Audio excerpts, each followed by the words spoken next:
Pittsburgh Pirates. By Highmark Health. Highmark is proud to support Pirates everywhere, from home base to home away from home, because life. Highmark Blue Cross Blue Shield. By Number One Cochrane, Club One Rewards. Join for free today to earn points and save on every service visit.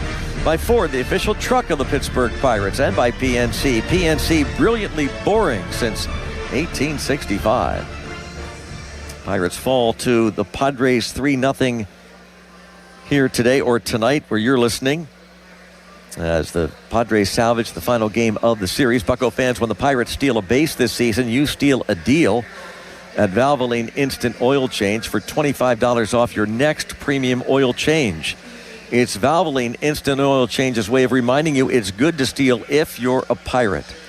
We'll have our post-game show coming up next, but first we step aside right now. Station identification time on the Pirates Baseball Network. HD1 Pittsburgh. An Odyssey Sports Station.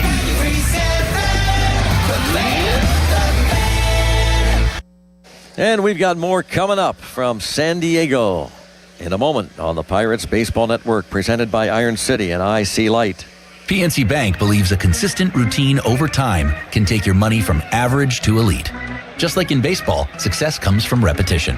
Pitch after pitch after pitch, swing after swing after swing, day after day after day.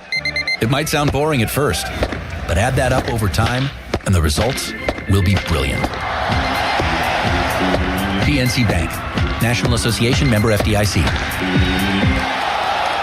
Sports Radio 93.7 The Fan. The Bob and Joe Show, weekdays 10 to 2. I was wondering what you thought of this. I was on hold with customer service, and then they were like, to go back to the main menu, press the star key. And then it dawned on me, what a cool segment. The star key. Cool segment idea for no star key. Press the star key. You like that? So I just wanted to throw that out there. Thank you. I like that. That's a great idea. We're going to go to that next push week. the star key. That's beautiful. Push him in a direction. Off the ledge. Back him into a corner. The Bob and Joe Show, weekdays 10 to 2 on Sports Radio 93.7 The Fan. At Giant Eagle, we're focused on quality, freshness, and all your favorites. Because meals bring us together. Because recipes keep traditions alive. Because the right ingredients make it or break it. Because being part of the neighborhood matters. Because what we pick up at the store is what we bring into our lives. At Giant Eagle, we're always going for better to bring you the best. Because it matters. Craving the world's best pizza? Caliente Pizza and Draft House have all the bases covered. As a proud partner of the Pittsburgh Pirates, Caliente Pizza and Draft House offers a Grand Slam pizza experience. Order online at worldsbestpizza.com or visit one of our 8 locations and taste the difference. Caliente Pizza and Draft House, where every slice is a home run. 3-0 final here. The Padres beat the Pittsburgh Pirates in San Diego. Our out-of-town scores from AHN, official medical provider of the Pittsburgh Pirates. Marlins are up 1-0 on the Red Sox in Miami going to the bottom of the second inning. Top of the second, Nationals and Rockies in D.C. are scoreless. Just underway, the Yankees are hosting the Astros. Royals visit the Toronto Blue Jays. Royals are looking for their 10th straight win. Will be their first 10-game winning streak since their pennant-winning 2014 season. Brewers and Mets are playing in New York, and that's just about ready to get underway. The Dodgers and Braves in Atlanta. White Sox will host the Texas Rangers. Orioles and Cardinals are playing a little bit later on in St. Louis. That's where the Pirates are headed next. The A's in Sacramento host the Twins. In Detroit, Freddie Peralta and the Tampa Bay Rays beat the Detroit Tigers. 3-0 was the final. First win for Peralta as a member of the Tampa Bay Rays. D-backs shut out the Cubs 2-0. And so with that, they stay a game back of the Padres for the third wild card spot. The Reds came back and beat the Giants 10-9 in San Francisco, scoring 7 ninth-inning runs to stun the Giants in San Fran. Cleveland beat the Angels in Anaheim 4-3. Phillies got a home run from Kyle Schwarber, his 40th, and shut out the Mariners 6-0. Again, the final here, a shutout.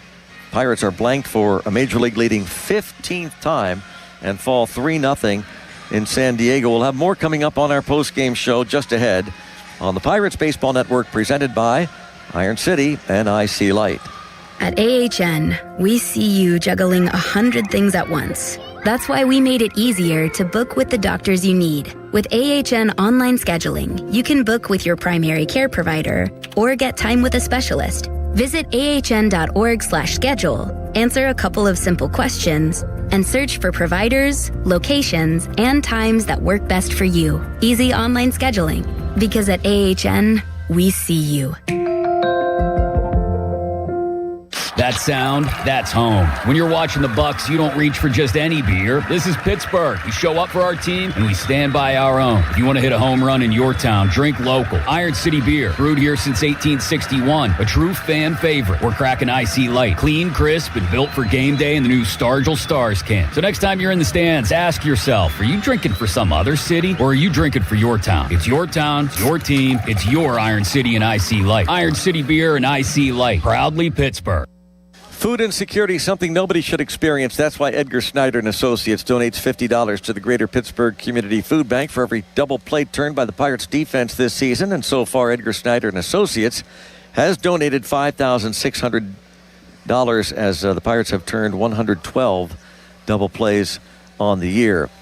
Well, the Pirates are blanked 3-0 the final, and for Pittsburgh Brewing's key account of the game, $3 16-ounce IC Light drafts during all Pirates games at all DJ's locations. And really just all about the lack of offense and the opportunities that fell by the wayside. The Padres scored the only run they would need in the second inning. Bubba Chandler gave up a one-out double to Jackson Merrill. He scored on a Luis Rengifo single. In the fourth inning, with one out, Manny Machado hit a routine ground ball to third baseman Nick Gonzalez, who threw the ball away. And that's his 15th error of the year. With 2 outs, Jackson Merrill tripled home Machado. And the Padres added their third and final run on the double in the 8th inning with 1 out by Jake Cronenworth after Freddie Fermin had singled. And by the way, Fermin stole second, so first base was open. And with the left-handed hitting Cronenworth at the plate and having good at-bats this series, and with Manny Machado, a double play candidate on deck, they decided to pitch to Cronenworth, and Kirby Yates giving up that double to make it 3-0. It all really doesn't matter in the end when you don't score any runs. And the Pirates had golden opportunities. They had runners at first and second, nobody out in the fourth inning, couldn't cash in. Runners at first and second in the sixth inning, nothing doing. First and second, nobody out in the seventh inning. And after Flores struck out, infield hit for Jared Triola to load the bases, but strikeouts by Spencer Horwitz and Brandon Lau. First and second in the eighth inning, and the next 3 batters retired. It's the first time a major league team did not score a run when they got runners at first and second, nobody out 4 times in a ballgame. First time since 1980 when the Texas Rangers could not score in Minneapolis against the Minnesota Twins. 3-0 final. We check totals next from San Diego on the Pirates Baseball Network, presented by Iron City and IC Light. Paul Skeens is elite at catching batters looking. He struck him out. But recently, he got caught looking. I was striking out on my search for a new vehicle, but then I checked out number 1 Cochran, and that changed the game. You're not the only one, Paul. Number 1 Cochran has been delighting Pittsburghers and Pirates fans for more than 60 years. And we're glad you're part of our family. It's great to be with the number 1 automotive team in town. Number 1 Cochran. Sports Radio 93.7 The Fan, the PM team. Oh, sorts on his face. Oh, the Donnie, scowl. make a scowl face for us. Let me hear what. Let me scowl see at me. Let me see that scowl. Donnie, here. Just imagine you thought you'd be the starting quarterback. The other guy played when you felt you were healthy. He won the game, and now the reporters have just looked at you in the locker room. That looks more like a constipated frown. What, you have a good scowl? That's your regular face, Halsey. The PM team at 2 p.m. live and local.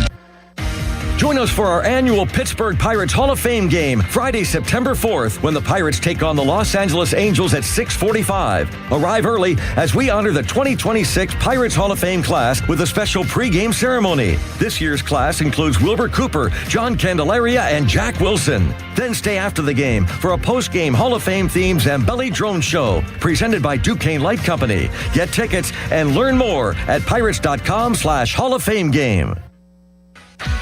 Don't miss the Pirates' first pitch when you reserve parking in advance with Park Mobile. Fans can now reserve parking before games to guarantee a spot at PNC Park.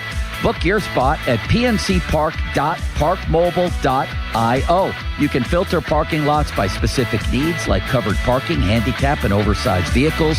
So the next time you cheer on the Pirates at home, reserve a parking spot in advance for a winning game day experience. Park Mobile, a smarter way to park. Back at Petco Park in San Diego, California, where the Padres shut out the Pirates 3-0. The Padres 3 runs, 7 hits, no errors, 6 left. The Pirates no runs, 5 hits, 1 error, leave 10.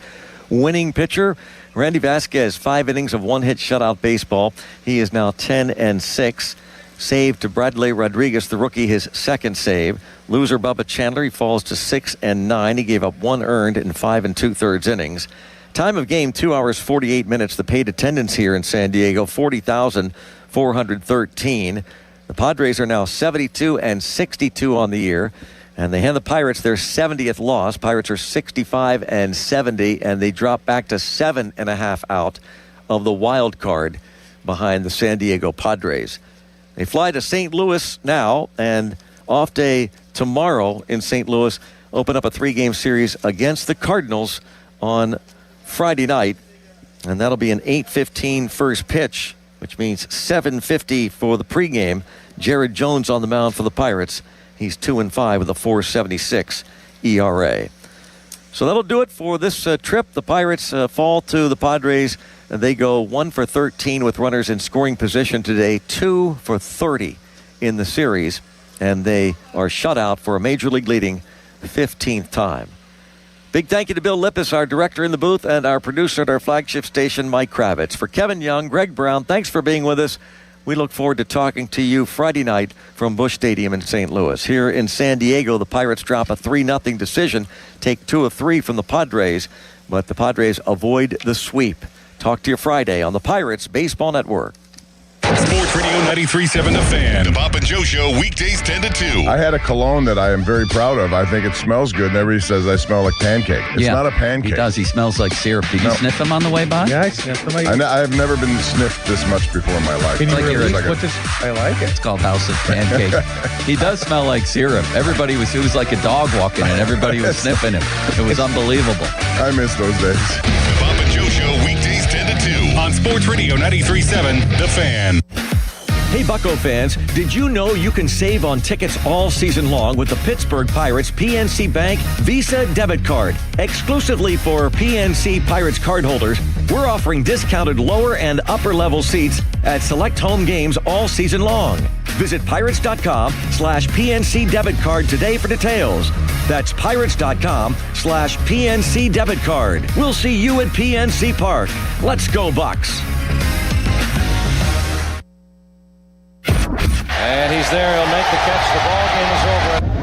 This is going to do it. This game is over. Should be the ball game. You've been listening to Pirates Baseball on the Pirates Radio Network. Today's game on the Pirates Radio Network has been brought to you by Allegheny Health Network, official medical provider of the Pittsburgh Pirates. Caring for you through every win, loss, and every moment in between. The Pennsylvania Lottery. Players must be 18 or older. Please play responsibly. Sheets, the official convenience store of the Pittsburgh Pirates. Let the Sheets not get a snack after the game. Pittsburgh Brewing Company. Pittsburgh Brewing, makers of Iron City and Icy Light. Ford, the official truck of the Pittsburgh Pirates. NSS Life, for low-cost insurance and high-yielding annuities, it's NSS Life, where family matters. SeatGeek, be good at MLB seats with SeatGeek, the official ticket marketplace of the Pittsburgh Pirates. Highmark Health, Highmark is proud to support Pirates everywhere, from home base to home away from home, because life. Highmark, Blue Cross Blue Shield. Giant Eagle, official supermarket of the Pittsburgh Pirates, and by PNC. PNC, brilliantly boring since 1865. You've been listening to Pirates Baseball on the Pirates Radio Network. This broadcast was presented by Bet365, where winning is everything. Download the Bet365 app and lock in your picks before the game begins. Must be 21 plus. Gambling problem? Call 1-800-GAMBLER. Available in select states only. The ball game is over, and this game is over. And the ball game is over. Now, it's time for your reaction on the Pirates Fan Reaction Show. The Og Murphy and Prikoski Fan Reaction Show is presented by Van Handel Cleaning and Restoration and is brought to you by Bellman Electric, Sir Grout, Hampton Beer Outlet, Guardian Protection, NJM Insurance, Keystone Custom Apparel, Veteran Basement Waterproofing, Zero Res Commercial Cleaning, and Og Murphy and Prikoski Law Firm. We're all in. And and this will do it, and the ball game is over. The Fan Reaction Show is on. Sports Radio 93.7, The Fan. And welcome in to the Og Murphy and Prikoski Fan Reaction Show, presented by Panhandle Cleaning and Restoration. Og Murphy and Prikoski, we're all in. Paul Alexander with you. We'll take you up until 8 o'clock this evening as we recap what was a historically horrific performance offensively by your Pittsburgh Pirates. Charles, the gorgeous Charlie Borges on the other side of the glass, said, which highlight would you like me to come back with? And I said, there was one? And there was. And it was Onel Cruz and Rafael Flores Jr. combining on a really nice defensive play to keep the deficit at 3, gutting out a base runner at home plate. That was a highlight, but you know what? It wasn't really worth it. And Greg Brown, he really kept me on edge. He had discovered a statistic, and I think it was so unbelievable, he was checking, making sure the veracity of said statistic. And here it is. This, to me, will sum up the game. The Pirates on 4 occasions, the 4th, the 6th, the 7th, and the 8th innings. They started those innings, 1st and 2nd, nobody out. 4 times, 1st and 2nd, nobody out. And you saw the goose egg, right? You realize they lost today, 3-0.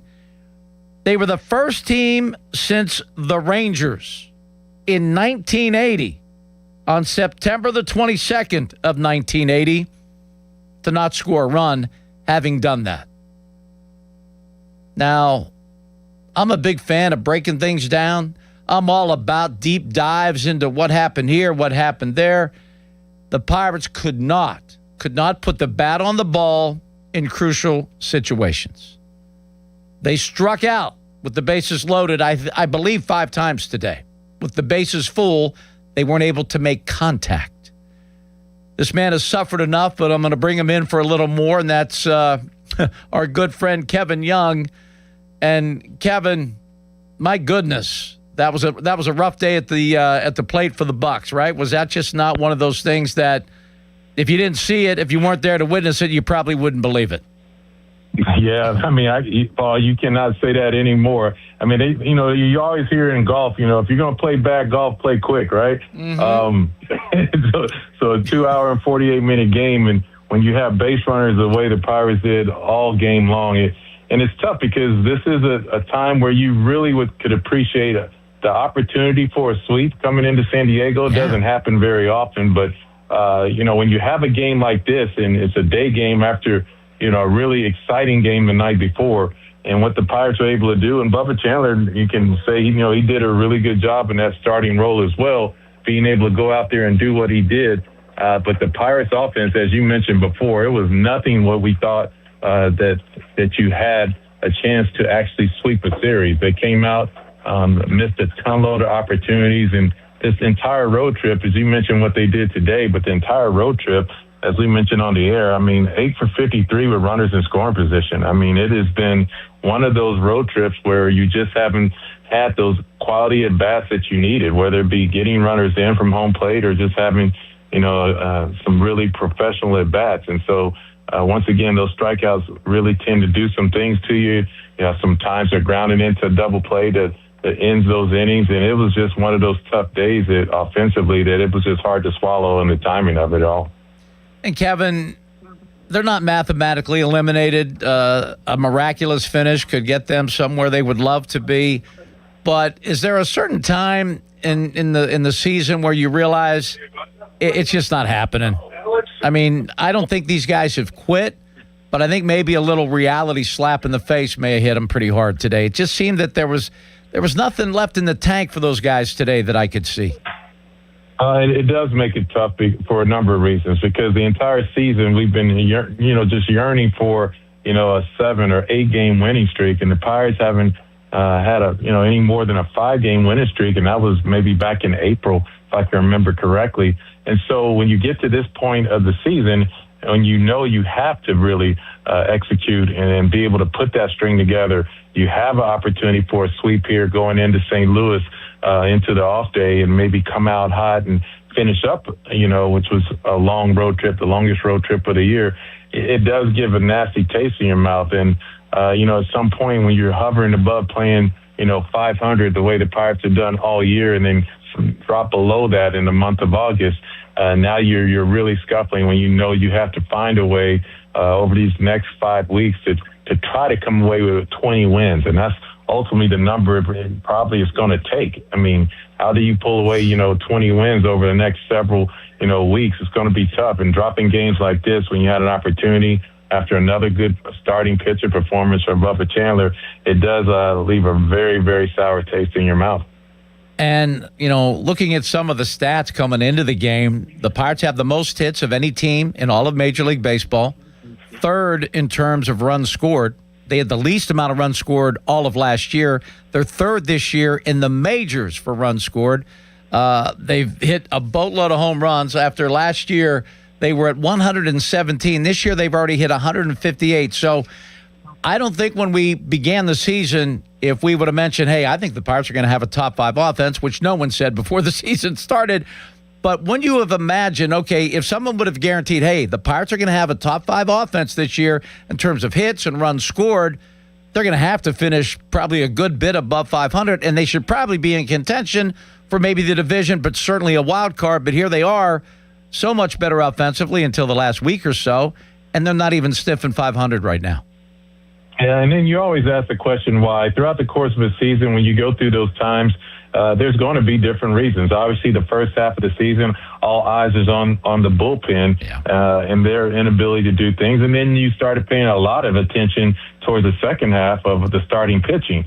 And so that's been a big high point as well. Can the starting pitching start going a little deeper in games and being more efficient? And so, but then all along that nobody really mentioned and paid attention to was the one part of the offense that has consistently struggled, and that's situational hitting.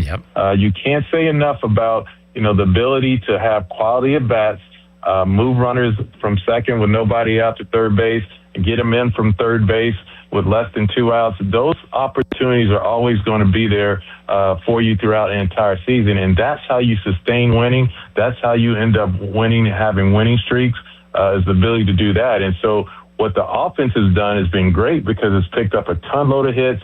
It's hit the long ball extremely well, and everybody pays attention to that. But that underlying part has been there all year long, and we have to find a way. If you're going to sustain a winning streak, it's going to come by having good starting pitching, solid bullpen work, and then having quality professional at-bats when you're in the box when the home run isn't there for you. And so, you look at it and you can find the culprit, and that's where it lies from the offensive side. You just hope that somehow over the next 5 weeks, the Pirates can make that adjustment and turn things around and put on maybe a 6 out of 7, streak together, or a couple of them, if you will, because you're going to need it. As I said, you're probably going to need about another 20 wins to really have a legitimate run at this. And sadly, and it seems as if the guys really do enjoy playing for Donnie Kelly. I don't know what the relationship is like with Ben Cherington, GMs and relationships and players. I mean, those aren't normally something that's a big deal, but if they don't have a decent finish and finish above 500 or at least around 500, those two guys might be on the chopping block. And I don't think any player wants to be responsible for that. Yeah, I don't think so either. I think that's left for those big decision makers at the end of the day. But I know the quality individuals that you have, they're going to work until, that day absolutely comes. And I don't think Donnie Kelly's in that position by any means. And I would argue Ben Cherington either. I think they're trying to do some things. Obviously Donnie Kelly is the right guy that we do believe, for this type of team, because his heart and soul is in Pittsburgh. And he's going to, do things a little differently. He communicates extremely well with the players. You just got to find the right fit all the way across. And I think right now, as you're kind of going through your first full season as a manager, you're going to take some lumps along the way. But I think he's done a tremendous job of communicating. And I think that goes a long way when we talk about sustainability and for ball clubs, especially in Pittsburgh, because relationships matter and how you go about getting the best out of the player matters. And I think Donnie Kelly is a expert communicator in that way. You got a fan right here. There's no question. KY, always a pleasure. You're one of the all-time best. Thanks so much for your time, and always a pleasure, my friend. Thank you, Paulie. Take care, bud. All right. Kevin Young, and having had the pleasure of covering Kevin when he played, I mean, I can say that with the utmost insincerity. Just one of the absolute quality baseball players. I believe, if I'm not mistaken, as a first baseman, he had 3 straight 100 RBI seasons, which... Come on, man. When's the last time? I mean, it's just crazy. If his knees would have been a little healthier, and had he not played on that Three Rivers AstroTurf, which was like playing on cement, his knees would have been in much better shape. Okay, we're loaded up. Doug, Tim, Jimmy, James, Anthony, and our legendary Chuck in Uniontown. You're all going to get your shot, but I'm going to take a quick timeout as the Pirates lose game number 3 as they had the opportunity to sweep. They fall to... I hate to say this, 63-70, as they have now just won 2 of the 6 of this 9-game road trip in 11 days. They head to St. Louis. Day off tomorrow. They will be in Busch Stadium on Friday, Saturday, and Sunday. We will get to your calls immediately after this quick timeout on the Og, Murphy, and Perkowski Reaction Show, presented by Panhandle Cleaning and Restoration on Sports Radio 93.7 The Fan.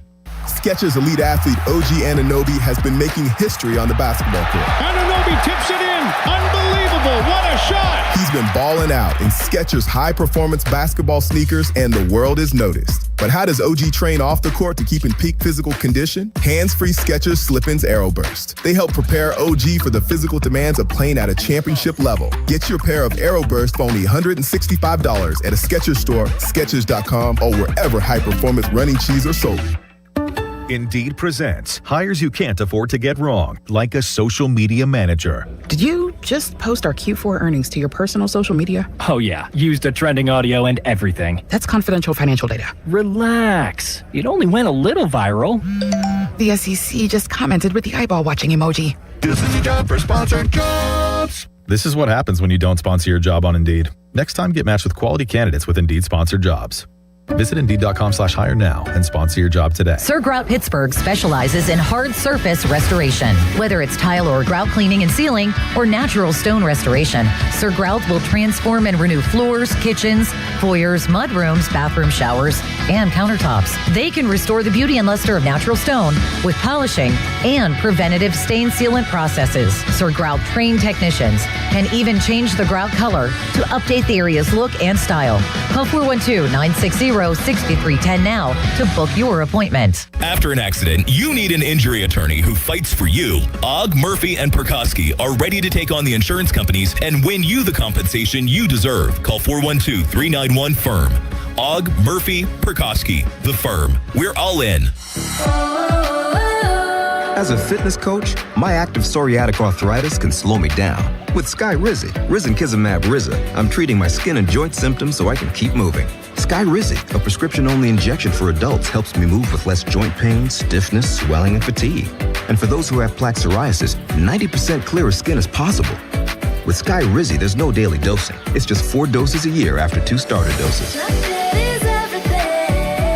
Don't use if allergic to Skyrizi. Serious allergic reactions, increased infections, or lower ability to fight them may occur. Before treatment, get checked for infections and tuberculosis. Tell your doctor about any flu-like symptoms or vaccines. Thanks to Skyrizi, there's nothing like clearer skin and better movement. And that means everything. Ask your doctor about Skyrizi. Visit Skyrizi.com or call 1-866-SKY-RIZI to learn more. I'm Piera Palazzolo, VP of Digital Marketing for the American Management Association, a company focused on the management training skills needed to enhance the careers of business professionals. We did our research when it came to the best companies for website development and chose AmericanEagle.com. And we couldn't be happier. AmericanEagle.com worked closely with us to understand the front and back end requirements needed to launch an e-commerce website that could handle the complexities of running thousands of seminars nationwide, our robust new website and improved SEO saw immediate increases in site traffic and web revenue. If you're in need of managerial effectiveness and success, visit our website at Amanet.org. If you're in need of a website that provides an unparalleled consumer experience, I highly recommend AmericanEagle.com. Transform your business today. Dial 877-WebNow1 for a free digital consultation with AmericanEagle.com. When disaster strikes your home or business, Panhandle Cleaning and Restoration of Pittsburgh is ready to help. Our certified team handles everything from emergency cleanup to full reconstruction, working directly with your insurance to make the process simple. Available 24/7, we respond fast and restore your property with care, honesty, and experience you can trust. Visit PanhandleCR.com. Panhandle Cleaning and Restoration, restoring Pittsburgh's peace of mind.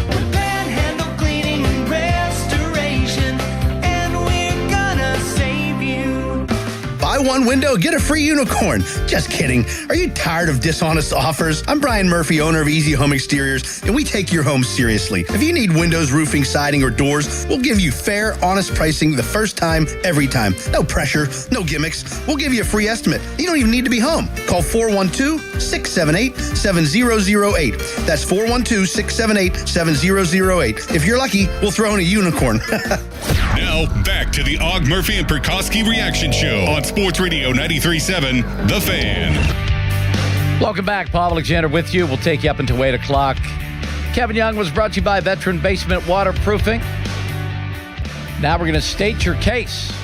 Hampton Beer Outlet. We got a crazy deal going on. Busch Light and Busch Light Lime. 30-pack cans, just $19.99. Doug hopped on as soon as the game was over. Doug, you must have something very serious to tell me. What do you got going on, Doug? Hello, Doug. Hello? Yes, you there? Yes. Hello. How are you doing? I'm well. How are you? Great. Hey, have you ever had steak on a stone? I have. I love it. I've also had salmon on a stone down there with Mike at Mike's unbelievable North Shore Tavern. What do you prefer, steak, salmon, or chicken? I prefer steak, salmon a close second. Chicken would be kind of a distant third. Okay, thanks. That's it. All right, cool. He waited a half an hour for that. I love that. Thanks, Doug. Tim and Cranberry, what's up? We talking culinary pleasure, or are we talking a little baseball? Listen, man, I'm talking baseball at this point. Okay, what do you got? Listen, I've been watching this team since 1992, the Sid Broom game. Okay. I remember that it was one of the first games that I ever seen in my life. Well, hey, Tim, if we want to like pound our chest, I watch games at Forbes Field. Does that make me better than you? It don't make you better than me or nothing else like that. But my point being, I've been watching this team for as long as I have. I have never been this heartbroken. My heart has never hurt this bad after a game. And that's saying something because I got to get a heart surgery next month. Well, God bless you. I hope that goes. But man, you said you saw the Sid. You saw the Sid Bream game, and this game broke your heart more than that. The Sid Broom game, I'm telling you, that was one of the first games that I watched ever growing up, and I have never been this heartbroken. Well, this team's sitting at 63-70. That team was playing for a chance to go to the World Series. I'm just, I'm a little confused by that, Tim. Would you agree? Would you agree that earlier in the season it looked like we may have been playing for something? Oh, absolutely. Oh, yeah. This team had the talent, but when your bullpen can't get outs when you need them down the stretch, they couldn't. They all season long they struggled with getting hits in crucial situations, even though they put up a lot of runs and had a lot of hits. And their starting pitching was a huge. The starting pitching has been a huge disappointment. Although Chandler battled today, he was fine. He pitched well enough to win. He was a winning pitcher today, okay? He was a winning pitcher, but when you have no offense to support that, then that's the problem. And this was the final straw. It's the straw that broke the camel's back for me, and it's the straw that might blow up my heart. And I might not survive the surgery now. Tim, please don't say that. Don't let the hey. Don't let the Pirates control your life and your health, for heaven's sakes. Tim, hang in there. Send in prayers for your surgery to go well. Don't let this get too crazy. Let's go to Jimmy and Shaler. Hello, Jimmy. Hey, Paul, you're one of my favorites. Ton of respect for you. God bless you. Thank you. So, there's two types of people in Pittsburgh. There's those that know Don Kelly personally, and there's those that do not and have eyeballs and know the game and can see that he is not up for the job. Okay? This team was not ready for the spotlight today. They were sloppy. They were unfocused. They finished the game with both challenges in their pocket. I mean, it's ridiculous. Today was typical Don Kelly, nice guys finish last baseball, and that's what we're getting here. And heads got to roll. It's got to happen. The Cincinnati Reds have a minus 100 run differential, and they have the same record as us. We have the highest run differential. Yeah, of any and team you know what? And they also have they also have a World Series winning manager. Why can't he do more with Cincinnati than Don Kelly's doing with the Pirates in his first full year as a manager? Explain that to me. If the manager has that much effect, which I don't think it does, and I've been around some of the great ones. Covered every single playoff game in the 90s, covered all the playoff games ever since, been around Jim Leland a whole lot, been around a lot of great managers. Don Kelly's in his first full year as a manager, and you expect him to be on top of everything in his first year? No, I expect him to be coaching in Double-A somewhere. Now, listen. Well, hey, Jimmy, I don't take well to now listen. Easy there, buddy. That just doesn't work on this show. Let's go to James in New Kensington. Hello, James. Hello. So I was wondering about the stats for offense scoring runs in the first 2 innings since the trade deadline. What are the stats, them scoring runs in the first 2 innings since the deadline? Yes. It's not something I'll have on the top of my head ever in my life.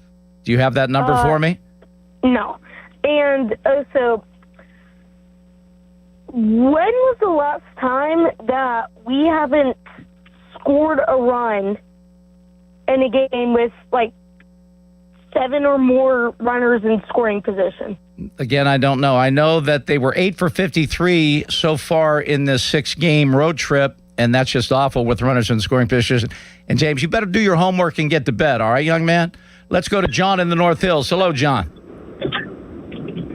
I don't get the discourse that he's not ready to be a manager. He was in Houston. He won a lot in Houston. He's a good manager. Do you guys ever think there's not a very good team?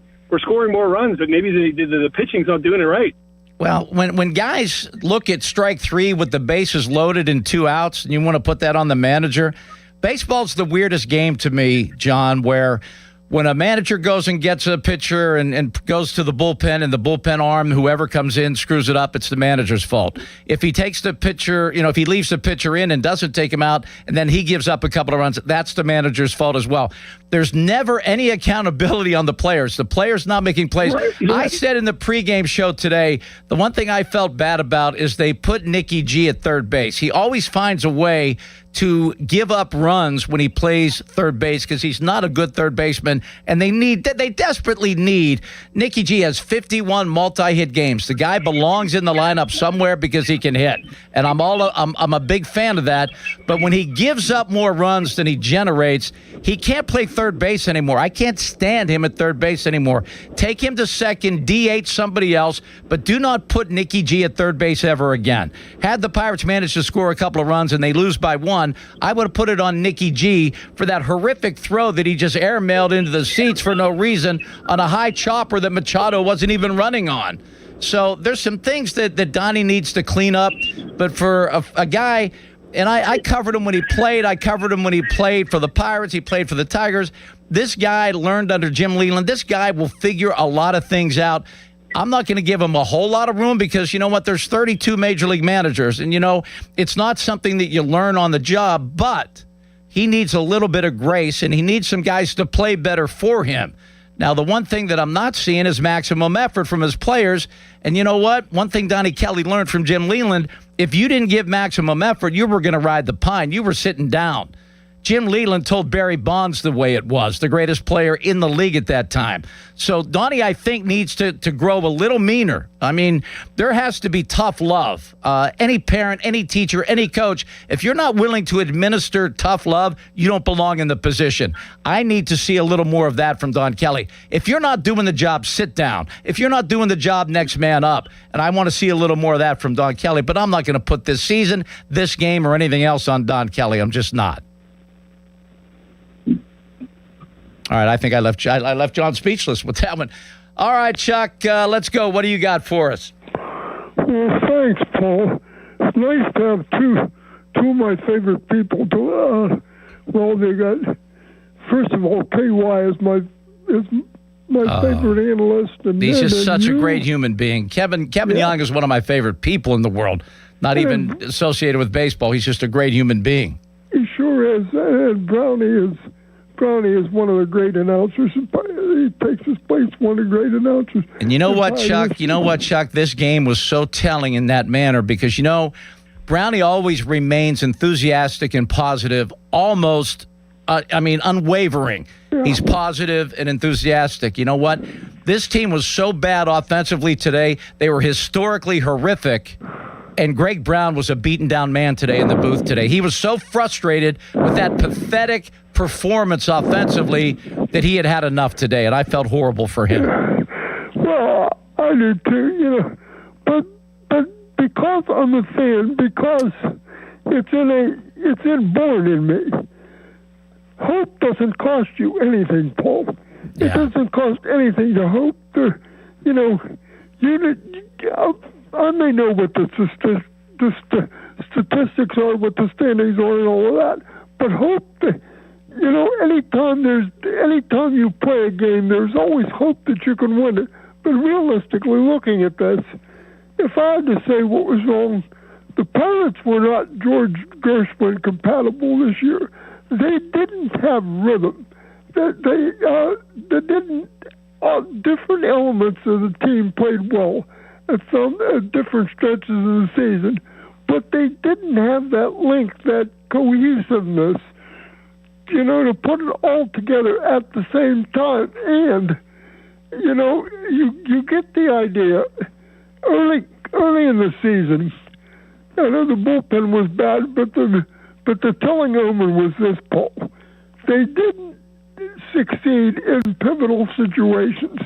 And when that happens over and over again, early in the season, you get the bad feeling that that's the tone of the ball club. That's the tone of the situation that's defining your season. And Chuck, I've been around this for a long time, just like you have. I've been around. I watched baseball was my life in the '70s, and I saw this ball club win 2 World Series, '71 and '79. I couldn't have been happier at either juncture in my life. That's how happy I was. One thing I've learned about professional sports, collegiate sports, high school sports, good teams find ways to win, bad teams find ways to lose. And unfortunately, this is a bad team because of everything you just pointed out. It's not rhythm. It's rising to the It's rising to the task at hand. It's rising to what do I need to do to make this team win? And they don't have enough guys that were able or willing or whatever to do that this year. So that's why they're a bad baseball team. They don't find ways to win. They find ways to lose. Paul, that's exactly right. And I equate two people that one of them is Ron Cook, former the fan. If your stars, when your stars play like stars, you win the game. And the other one is Crossing Sports, is former Steeler great Jack Ham. You make the big plays in the game, you win it. Yep. It's just as simple as that.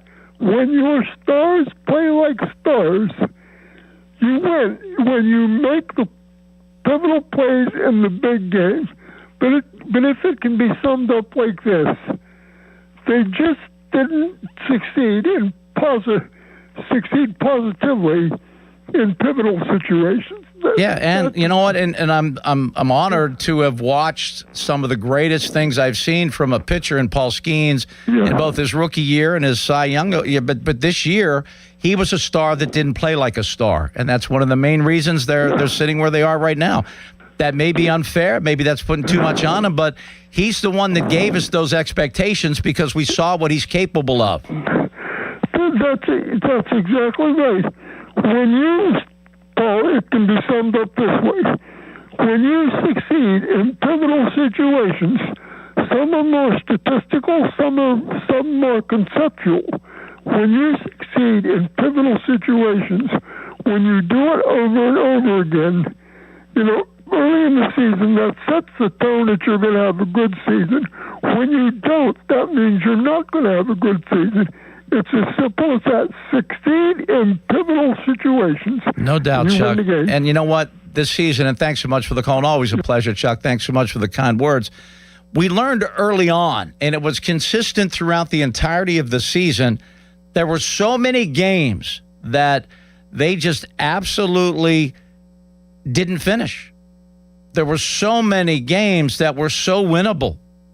All they needed to do was get a hit here, get an out there, make a defensive play here, get another out there, have one pitcher go one more inning, something along those lines, and they just did not find a way to make that happen.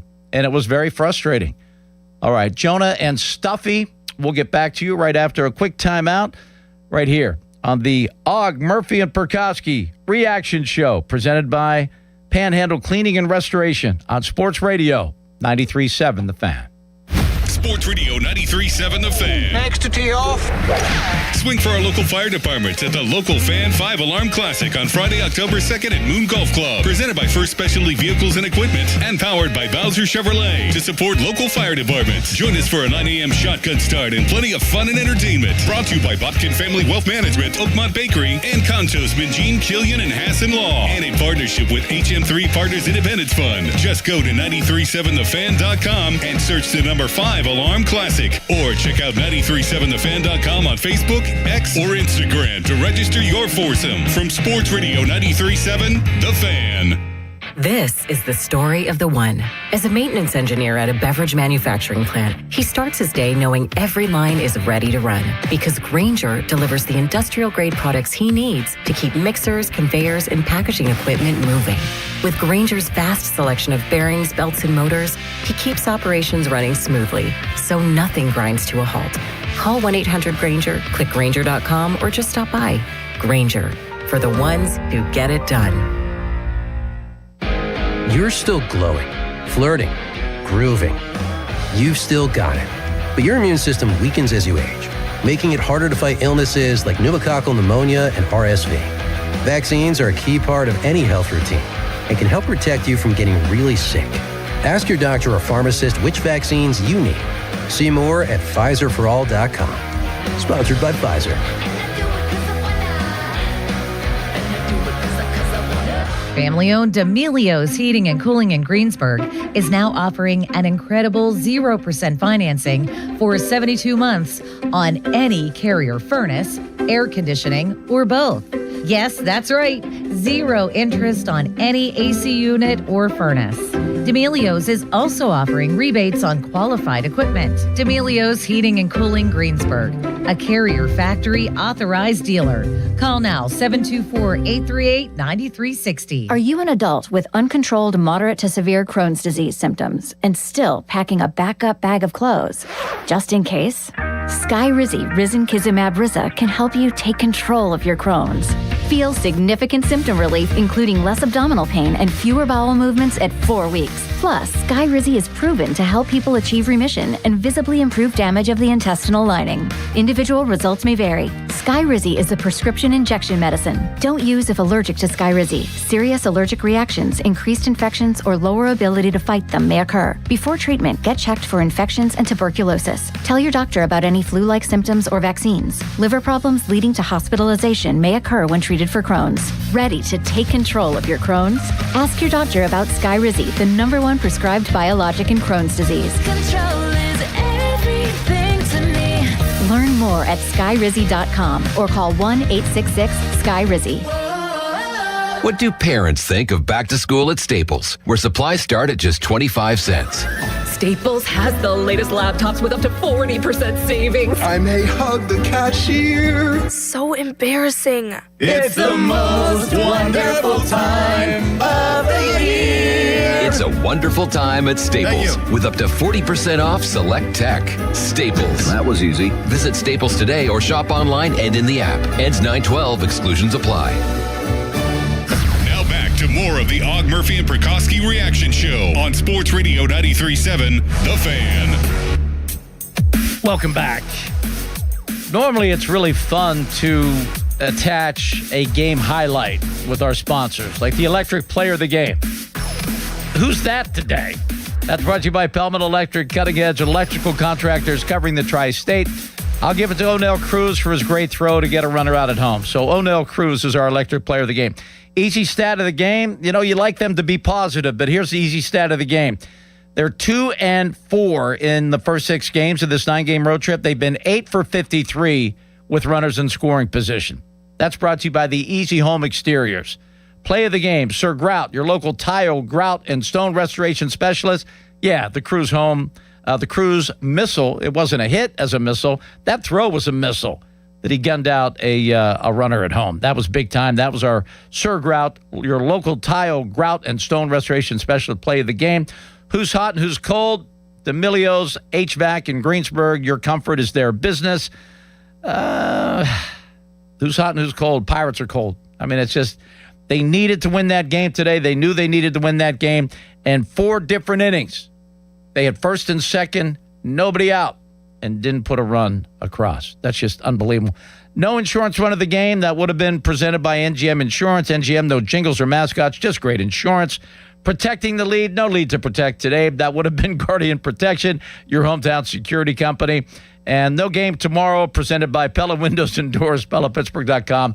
They will be in St. Louis on Friday. We're going to keep things rolling with Jonah in Harrisburg. Hello, Jonah. Hey, Paul. Thanks for taking the call. Sure.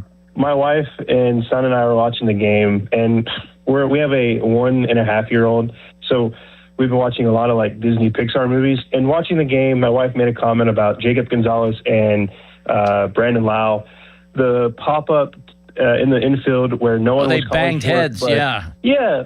Freaking Jacob almost bodied Brandon, and it's like, dude, if you just act like the seagulls from Finding Nemo and be like, mine, and just call the ball. That's all you got to do. Just call the play, and you're good. And then the other thing is, I don't want to beat up Nick Gonzalez, but I'm just like, you hit the nail on the head. We got to stop putting him at third base. Correct. If anything, I don't like Triolo, but like the dude's a solid defender, and I think he would have made the play. Oh, my gosh, I make that play. Exactly. I'm 65. Honest to God, I am 65 years old. I make that play. My 1.5-year-old with ease. make that play, well, man. no, that's a stretch. That's a stretch. Come on, Jonah. Yeah, I know. Anyway, the last part I have for you is reporter John Parado made a comment about Don Kelly and the bench coach. Last year, Gene Lamont was with him. He had a lot of like wise counsel with that. You know, I don't know what all Gene did. I know he's still with the team in some capacity, but Chris Negron, I don't really know anything about him. I know he does a Sunday show with whoever's doing the broadcast or the radio during the pregame. But I just we need that veteran leadership there that Don Kelly desperately needs. You need a little accountability and a little fire. Like the fire that Don Kelly has for the umpires sometimes, he needs that for some of his own players. I wish we would have saw someone busting it down the line in the 9th inning whenever they popped up or grounded out and stuff. And then yesterday, the Brewers manager, he benched Spencer Pratt for not hustling out of the box on a pop-up. Accountability. Correct. If we would have had that with EK and some of these players on this team, I think that would have sent an important message to the team and be like, wake up, get your head in the game, let's do this thing, let's run it back. And find a way. The way that team, Jim Leland, there was always a big buffet in the clubhouse after games. And thanks so much for the call, Jonah. Yeah. He would have flipped it over.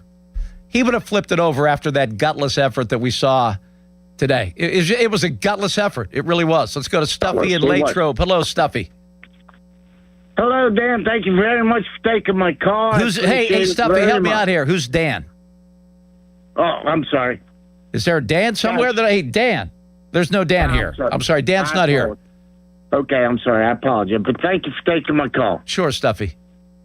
I I have to agree with your analysis on Kelly, what you said earlier on leading the team and everything into the future. I think he is on the right track. He just needs to be, like you said, a little more Leland, get in there. I mean, this was just unacceptable today. It was pathetic. It was awful. And the whole series has been unacceptable. Well, I mean, they had 2 good wins against San Diego in games 4 and 5. Right. Show up today and get it done. On base. Yeah. I'll bet. Routinely. I don't know the number, but I'll bet if we look, the Pirates are probably one of the leading teams of leaving men on base. Yeah, they're one of the worst. They've been shut out 15 times, too. That leads all of baseball. Yes, sir. And that's all I have on that, sir. Thank you for taking my call. Stuffy, you're quite welcome. Have a great day. Let's go to my good buddy, Pressgate Jim. Hey, Pressgate Jim, what's up? Hey, Paul. It's always a pleasure to speak to my main man here. I will be quick. In reference to the Pirates, all things are possible but not probable. And yes, the Pirates are on life support. I think I heard you mention that the other day. However, I haven't yet pulled the plug. As Jim Valvano once said, never give up, never give up. And the Buccos are consistently inconsistent. I have to bring this up, and I hope you find some humor in this, but you mentioned just recently of the big buffet in the clubhouse and how Leland would just throw that over.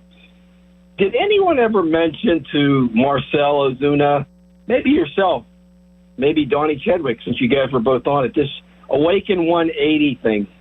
Because the guy kind of looked like a tub of lard, and he just, just a suggestion. You guys could have possibly helped him. If he hits a couple of home runs, no one cares about his weight, so I'm not going to care about it because he didn't. But thanks so much for the call and the kind words. Our good friend, Austin City Limits, he'll be taking over at 8 o'clock.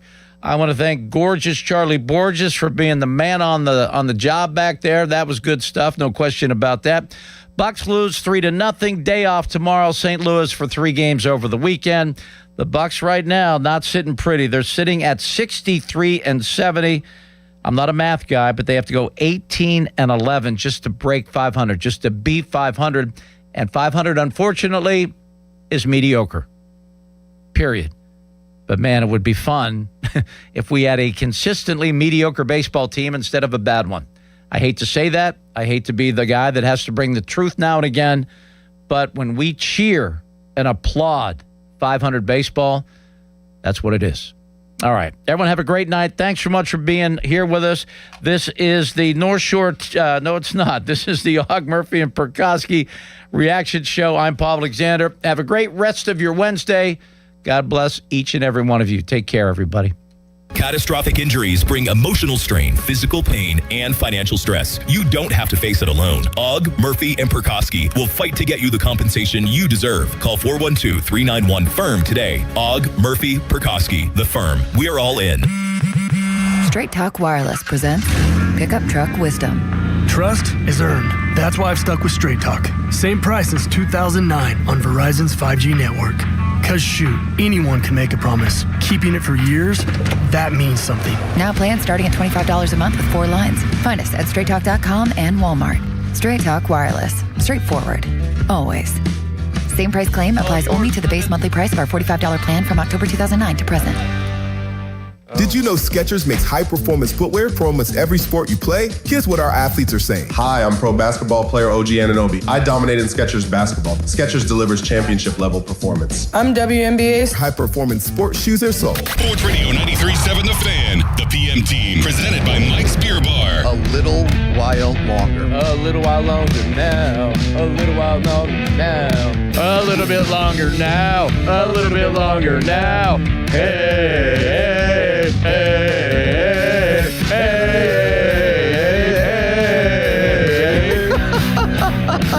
That's good. A little while longer now.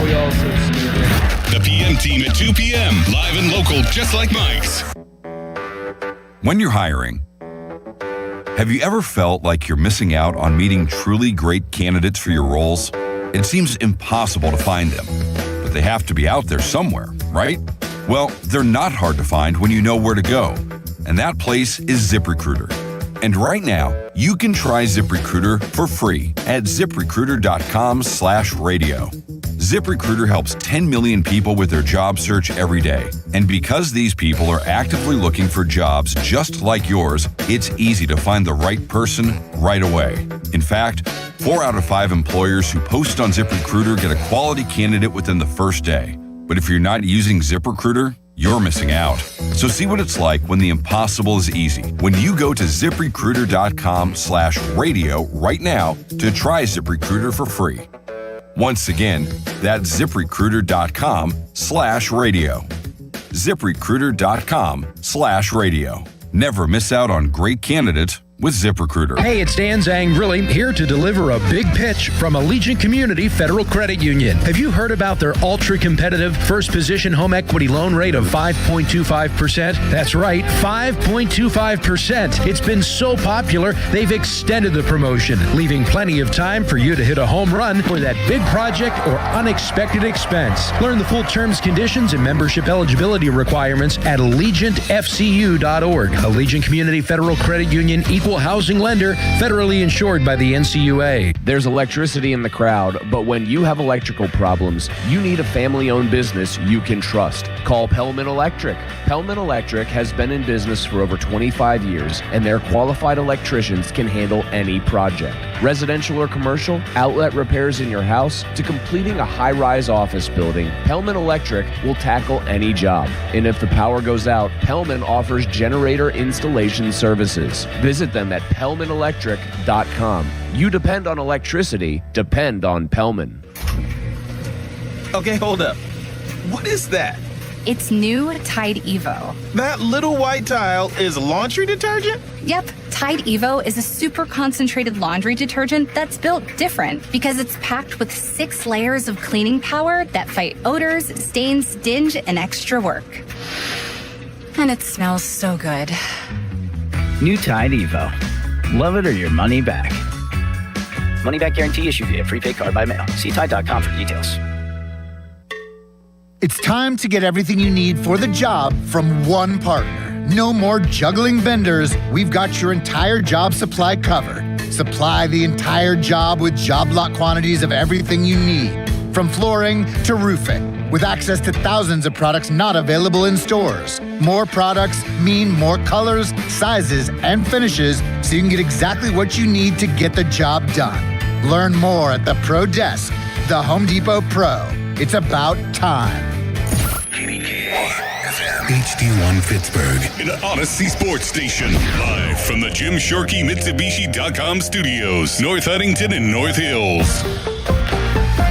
Always live and free on the Odyssey app.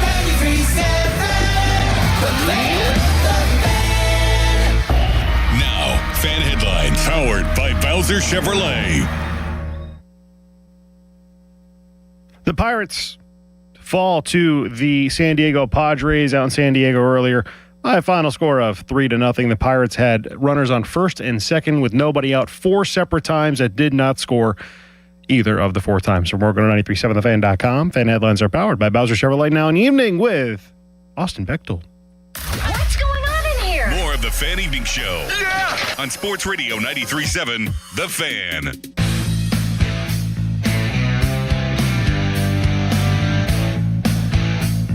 0-1 count. Yates delivers and a line drive base hit into right center field. 3-0 Padres. Into second base with the RBI double goes Cronenworth. 1 ball, 2 strikes. The pitch. Line drive, center field, base hit. O'Neill Cruz up with it. He's going to throw toward the plate. Strong throw, and he is out at the plate. What a play! And the last time this happened in a Major League game was by the Texas Rangers. They were taking on the Twins in Minnesota, September 22nd, 1980. 4 times, runners at first and second, nobody out, did not score. The pitch, hop up, third base side, and it's the shortstop. Bogarts makes the catch. Bad stuff. The Pirates not able to cash in on all the opportunities, and they are shut out. And the Padres salvage the series. Final score here in San Diego, 3-0 Friars. You could hear it in the tone of Greg Brown's voice. You could hear it in the stat that he gave dating back to, I don't know, the 80s about how bad the Pirates were. This series, this road trip, all the above, and it's still not over yet. With runners in scoring position against San Diego, Pirates are shut out. They cannot sweep San Diego, which was never really plausible to think they were going to do at the beginning of the series anyway. And the Bucks, 5 under 500 again, are now 7 under on the road away from PNC Park. Austin Bechtold with you, Sports Radio 93.7 The Fan. Good to be with you on this Wednesday night with my good friend Charlie Borges, producing Behind the Glass. Charlie, your wedding is coming up in a couple of weeks. That's very exciting. Yeah. The nerves starting to set in? The nerves are starting to appear a little bit, but it's more the bank account that's... So is it jitters towards the wedding, or making sure that everything for your lovely wife-to-be will be all set up and everything goes according to plan? Are you getting cold feet? Like, what's going on here? I'm not getting cold feet, but yes to literally everything else. Everything else? It just... Before you said cold feet, my response was just going to be yes. Yes. Make sure the venue's good. Make sure the table mats are good. The silverware is good. The cookie table is stacked up high. Is there going to be a cookie table at your wedding? Because you're not a Pittsburgh. No, there will be a cookie table. Okay. But my future wife, she is born and raised in Pittsburgh, so it's a requirement to have a cookie table. Yes. You must, for any type of Pittsburgh wedding, have a cookie table. I have told a lot of the people that are from New Jersey coming to this wedding about the cookie table, and a lot of my friends have said they're more excited to see the cookie table than they are to actually see us get married. Really? Yeah. And I know it's half joking, but it's also half not, because they're all very curious about said cookie table. Well, Charlie, that is you have a confused look on your face. That's because I'm trying to read these game notes that I wanted to use for the opening segment, but then I can't find what I'm looking for. But no, what I was confused about was, other than just looking at the notes, how do you make sure that you make it as perfect of a wedding as possible without overstepping? Like, how much influence does Charlie Borges have on this wedding? Or is it just, you know what, honey, whatever you want, it's your special day. You've been dreaming about this for your whole entire life. Here you go. So I will credit Mulsey with something. He offered Donnie and also myself advice that I've been adhering to. He says have a genuine opinion on something. Like, if you're asked about it, don't just say whatever you want. Actually, contribute. Because yes, it is her day. It is literally all about her. Well, it's about you too. No. Yes, it is. It is. You also are getting married. It is about you as well. 98.2% about her, and whatever remaining percentage is a mixture between myself and everybody there. Have a good time. Well, that is a great way to put it for your marriage, where you will be not a pushover, but somebody that does what's best for your wife. I think that's a good thing, to put her 98% first in this wedding. Yeah, I feel like you should also equally as enjoy it. It's about you too. I'm not saying put yourself first, but you also should feel like, this is also your very special day that you've thought about for a long time. I don't think I've really thought about it for a long time. No? I think it's more I've thought about marrying her. Yeah. For a long time, rather than the actual wedding itself. The wedding is just, are we going to have a good time? Is it going to go off without a hitch? And we're still waiting on the RSVPs, which we're going to start sending out reminders soon. Like, hey, poking the bear. Answer. We got to fill out your name on that special seating chart.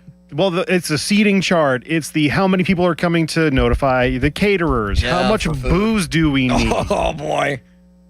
This is mid-September? It's October. So then the deadline is September 10th, I believe. So we still have a couple weeks. Yeah, a couple weeks there. But we've been slowly and surely getting more and more responses. Charlie, I wish you a lifetime of happiness with you and your lovely bride-to-be, and a wonderful wedding, even though I will see you multiple times before that. I'll probably see you more than I'll see her. Unfortunately, in our business, that is possible.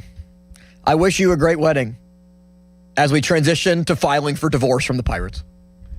Because well played. It's well played. It's just another game that just makes you go, ah, again? This is the way it plays out? Or it's one of those, I've seen this one before. Or, yeah, fool me once, shame on you. Fool me twice, I can't get fooled again. I've been fooled about 35 times this year. Now, I'm not going to make it seem like after beating San Diego in the first 2 games of this series, I was all back on board. Here we go. Buccos are getting that hot streak Ben Cherington talked about. It was just a matter of time. They beat San Diego in their park, who's a really good team, 41-28 at home now this year after winning their 41st game today. That's a good team at Petco Park. That's a tough place to play at. They win the first 2 games after getting swept by the Dodgers, crushed in the final game of the series. First 2 games, they had a real opportunity to win.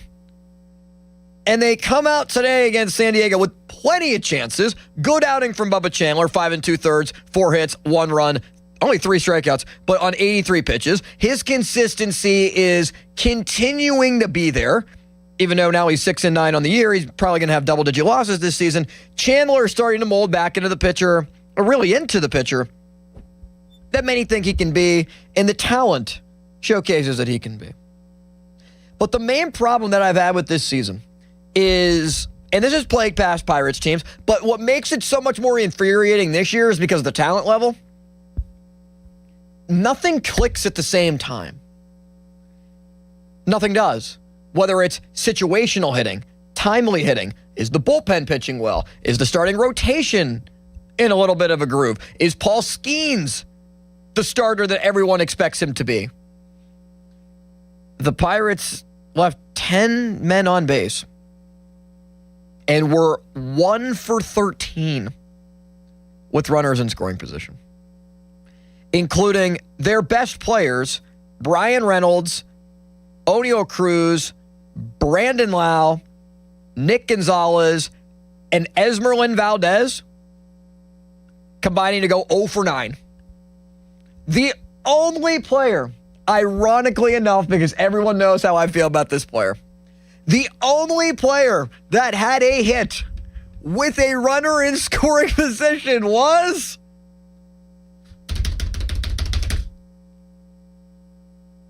Jared Triolo.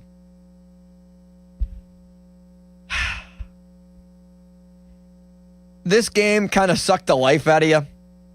Plenty of chances with runners on. Charlie said it. It was, they had 3 out of 4 innings with the first 2 guys getting on or 2 guys on with fewer than 1 out. And what do?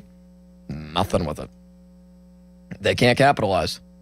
They can't find a way to get themselves in a position where they can bring them on home, John B., and score the runs. 1 for 13 with runners in scoring position. They have stranded 10 runners on for their 7th shutout loss since the All-Star break. That's not this season they've been shut out 7 times. It's the 7th time that they've been shut out since the All-Star break. For an offense that is still number 1 in baseball in hits, 3rd in baseball in runs scored, the bullpen figuring it out now. They only gave up 2 runs. Not terrible against the Padres. Their offense at home, a lineup that, that's a $200 million payroll. That's a really good team. I know Tatis has not hit the ball with power this year, but Tatis, Cronenworth, Machado, Jackson Merrill was 2nd in Rookie of the Year to Skeens a couple of years ago. Gavin Sheets is a okay hitter. Bogart is having a down year, but Rengifo drove in a run. That's a good lineup. That's a good team. That's why they're the 3rd wild card right now. Randy Vasquez, multiple opportunities against him, and he wins his 10th game. What's the point? This game really was a microcosm of what the season has been. They get guys on. They giveth to you. They taketh from you. They give you some hope. It ends up being false hope. They give you the idea that, we're going to turn the tide. If you put multiple ducks on the pond, if you give me multiple opportunities, you give me multiple scoreless innings, You give me a lot of guys on base. Naturally, ebbs and flows of baseball, you're going to luck into one. You're going to drive in a run. You're going to play just a couple, and maybe you want a 3-2 game or a 2-1 game. 7th time that they've been shut out since the All-Star break. And yeah, that was a month ago. A month and a week, give or take. You want to count the change. But when I try to take this check and cash it at the bank for Pirates 2026 season, the check will come up as void, or it will be unredeemable. Because our expectations, at least many of them were, I know a lot of the hosts on this station were 85, 86, playoffs, Bucktober, this was the year.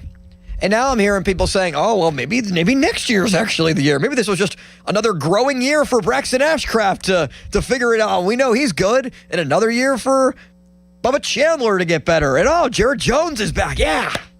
Let's fight for next year. It's never this year. And I think that's what makes it so infuriating for people. We talked about the numbers with runners on and the lack thereof of success. They've never had a hot streak once this year. They've never stacked 6, 7, 8, 9 games in a row. I think 5 is the most they've had all season. Even though they've had times when they've lost 9 of 12 or 7 of 10 or 7 of 9. And they've had a losing streak that has put them below 500 and now remain below 500. And I don't think you fix it any other way than replacing the general manager and getting a new voice in here. And look, I like Ben Cherington, the guy. I think Ben Cherington, as a general manager, is improving. The Brandon Lowe trade was very good. I like that they were aggressive for Luke Weaver, and they didn't give up much. Sammy Stafura is a fine prospect. I'll take Luke Weaver. I think the Doval trade was fine. Signing Ryan O'Hearn to the first multi-year deal since Ivan Nova about a decade ago, that was a good move. He acquired Mason Montgomery in the Brandon Lowe trade. Drafted and developed Jared Jones, Bubba Chandler, made the right pick on Paul Skeens. But folks, when it gets to 7 years, that's a hell of a long time. 7 years ago, and I'm going to say this especially because I know that our superintendent's listening because he just texted me. I was in high school going to college. They handed me my diploma. Congratulations, you are a 2019 Baldwin High School graduate. Shook the great hand of my friend, Dr. Randy Lutz. Go off to college and go to Robert Morris. And that's what I did. And that year is when Ben Cherington took over. I can still remember being in my public speaking class, freshman year of college, pre-pandemic, pre-2 degrees, pre-Charlie maybe even moving here and working at the Fan. When was this? Yeah, this was 2019. I was still in Jersey. See? That's when Ben Cherington took over. A lot has happened in 7 years. A lot. Global pandemic. Yeah, I've lost my mind watching this Twice. baseball team multiple times. And I just don't know, even though he's getting better, if it still results in a sub 500 year. And sure, you could blame injuries and what the hell happened to Paul Skeens. And it's on him that the bullpen sucked for a majority of the year. It's on him that Don Kelly, the guy he hired, doesn't really know how to manage a pitching staff and doesn't really have that great of a feel for the game. And I like Don Kelly, great guy, Pittsburgh owned. I just don't think that he is an above average MLB manager. And that's what you need to manage a small market team, an above average MLB manager. That's what you need. If Terry Francona, the job he did last year, got the Reds to the playoffs. I know they suck this year, but last year, that's what you need. For small market teams to overcome it, you need a Pat Murphy type in Milwaukee, best team in baseball again.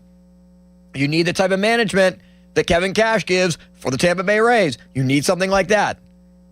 Or the many years that Francona was in Cleveland, or Stephen Vogt in Cleveland. You need somebody like that, and I just don't think Don Kelly has the feel for it. But this is about the general manager. And basically the fact that if this falls on its face again, which is trending towards, and it's going to do unless there's a miraculous run and they find a way to win 20 of their last 29 games. I mean, come on now. It's going to result in another year under 500, no playoffs, many excuses. After we were told by Travis Williams that the goal this year was period, full stop. We felt at the end of the day that making a change as a general manager would set us back. That's not what our fans expect. That's not what we expect. We're looking in 2026 to make the playoffs, period, full stop. And so we did not want to veer from that, and we're pushing it all in and making sure that we are able to make the playoffs in 2026. Well, you're not going to. Does that mean that ultimately you do make a decision? You do make a change. Period, full stop. If we are to hold you to your word and this team be held accountable for the lack thereof of success and the fact that what you needed in this stretch of games was not to go 2-4, but at least 4-2 to feel like you had a fighter's chance. Now you go to St. Louis. After that, you get the awful Angels, you get the Giants. You still got the Tigers at the end of the year. I think the Cardinals again. There are a lot of winnable games out there. But you dug yourself so big of a hole. And yeah, O'Neal Cruz coming back. And Connor Griffin was hurt.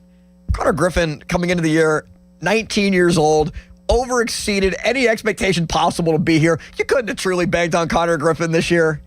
I think we all wanted to, but still. The expectations were high. That's a lot to ask of somebody that, yes, is a phenom, but at 19 years old, would have been 20 years old for a lot of the portions of the season that he played. Everyone goes through injuries. Everyone goes through difficult times with either guys being ineffective, guys having slumps. You got to find a way to fight through it through a 162-game season. And in the start of the year, they didn't give themselves a good enough cushion because the general manager did not address the bullpen at the start of the year or in the offseason. And because the general manager signed Marcell Ozuna, the guy who was supposed to hit off lefties. And they didn't hit off lefties this year, and that's been a problem the entire season, and that didn't work out. So yeah, maybe it's not 100% all on him. But is this just even a time where you need change for the sake of change? You need to do something differently just to kind of get yourself right, get yourself rolling again, get that monkey off your back, get the weight off your shoulders, and take the next step. Because, yeah, he's done some good things, but it's not been enough. And Mitch Keller had a difficult season. I don't think the pitching coach has done a good enough job.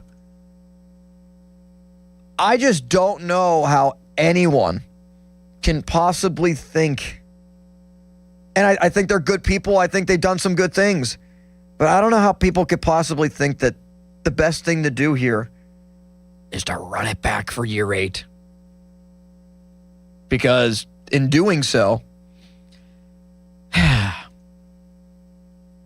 it'll just keep us in this stagnation of living in the same spot over and over and over again that you and I don't like to live in anymore. We don't like this neighborhood. We want to move out. We have a for sale sign outside of the little house, outside of the apartment. We want to get out of here and find a new neighborhood. Because, 7 years ago is when this whole thing began. Think about it from this perspective. 7 years ago, people that were in middle school, they're going to college now. Me graduating from college, 2 degrees, and have worked full-time for 3 years now. 7 years ago, those in first grade are about to graduate this year and go off to high school. 7 years ago, you might be in a job. You might have changed jobs multiple times. You might have found your wife, got married, and had a child or two by now 7 years ago. Think about where Charlie's going to be 7 years from now. He'll probably have 2 children, and he'll be in his late 30s. I mean, 7 years from now, who the hell knows where I'll be? Probably still a hopeless romantic and soaking a weapon back there. 7 years is a long time. It's a long time.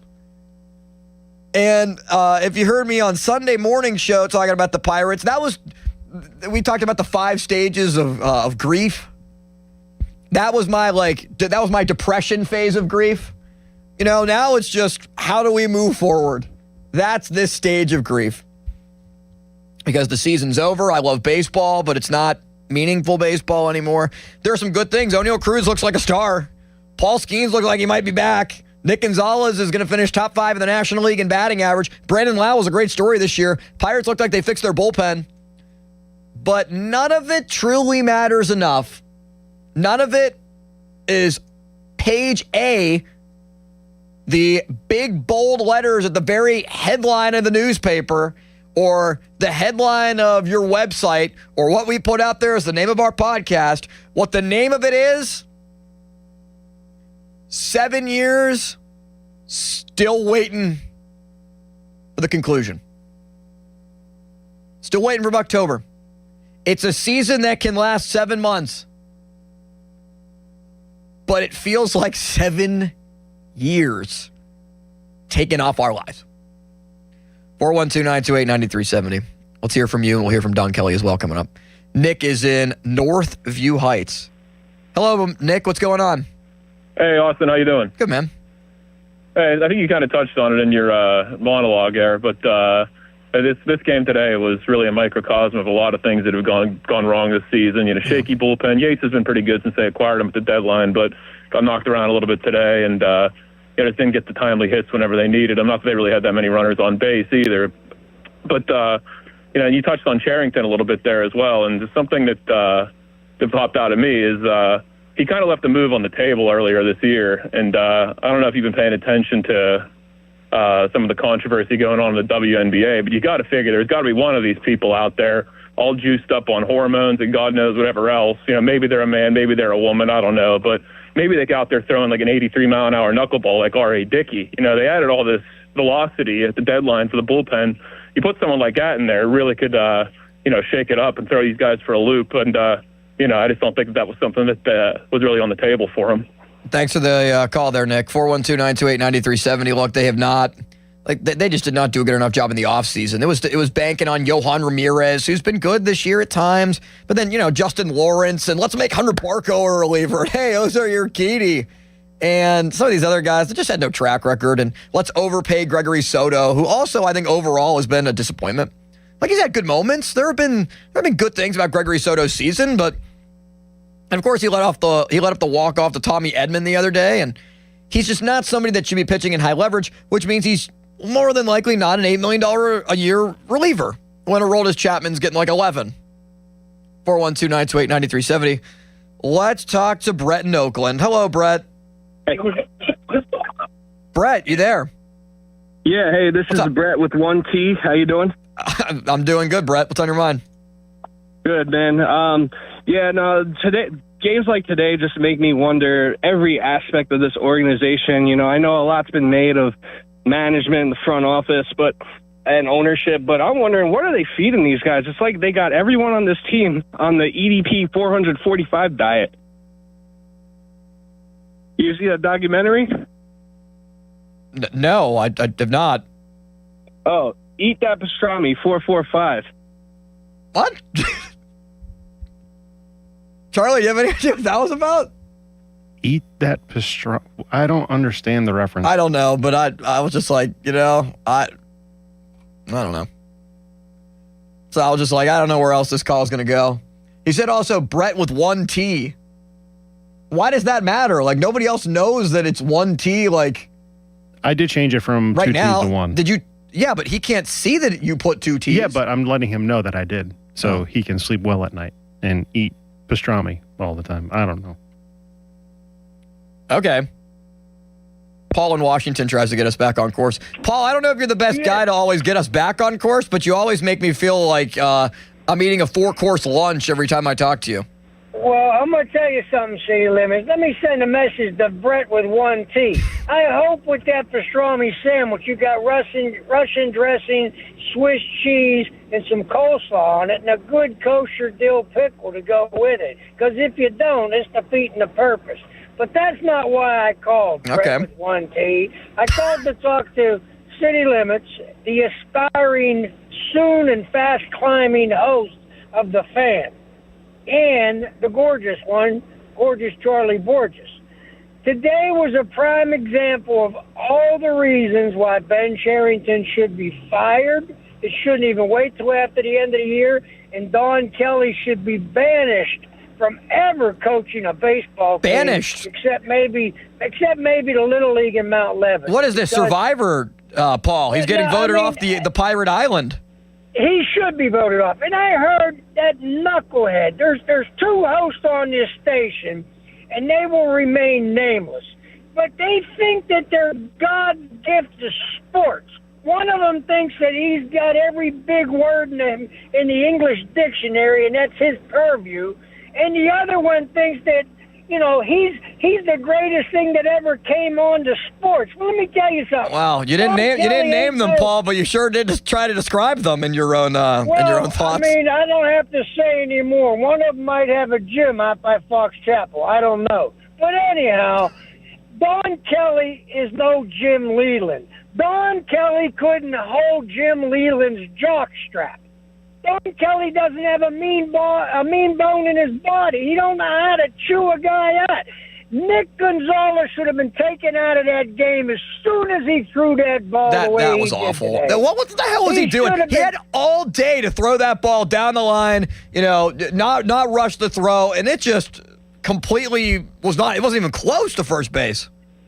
City Limits, at least he should have been at the top step reaming him out about that play, and he should have benched him.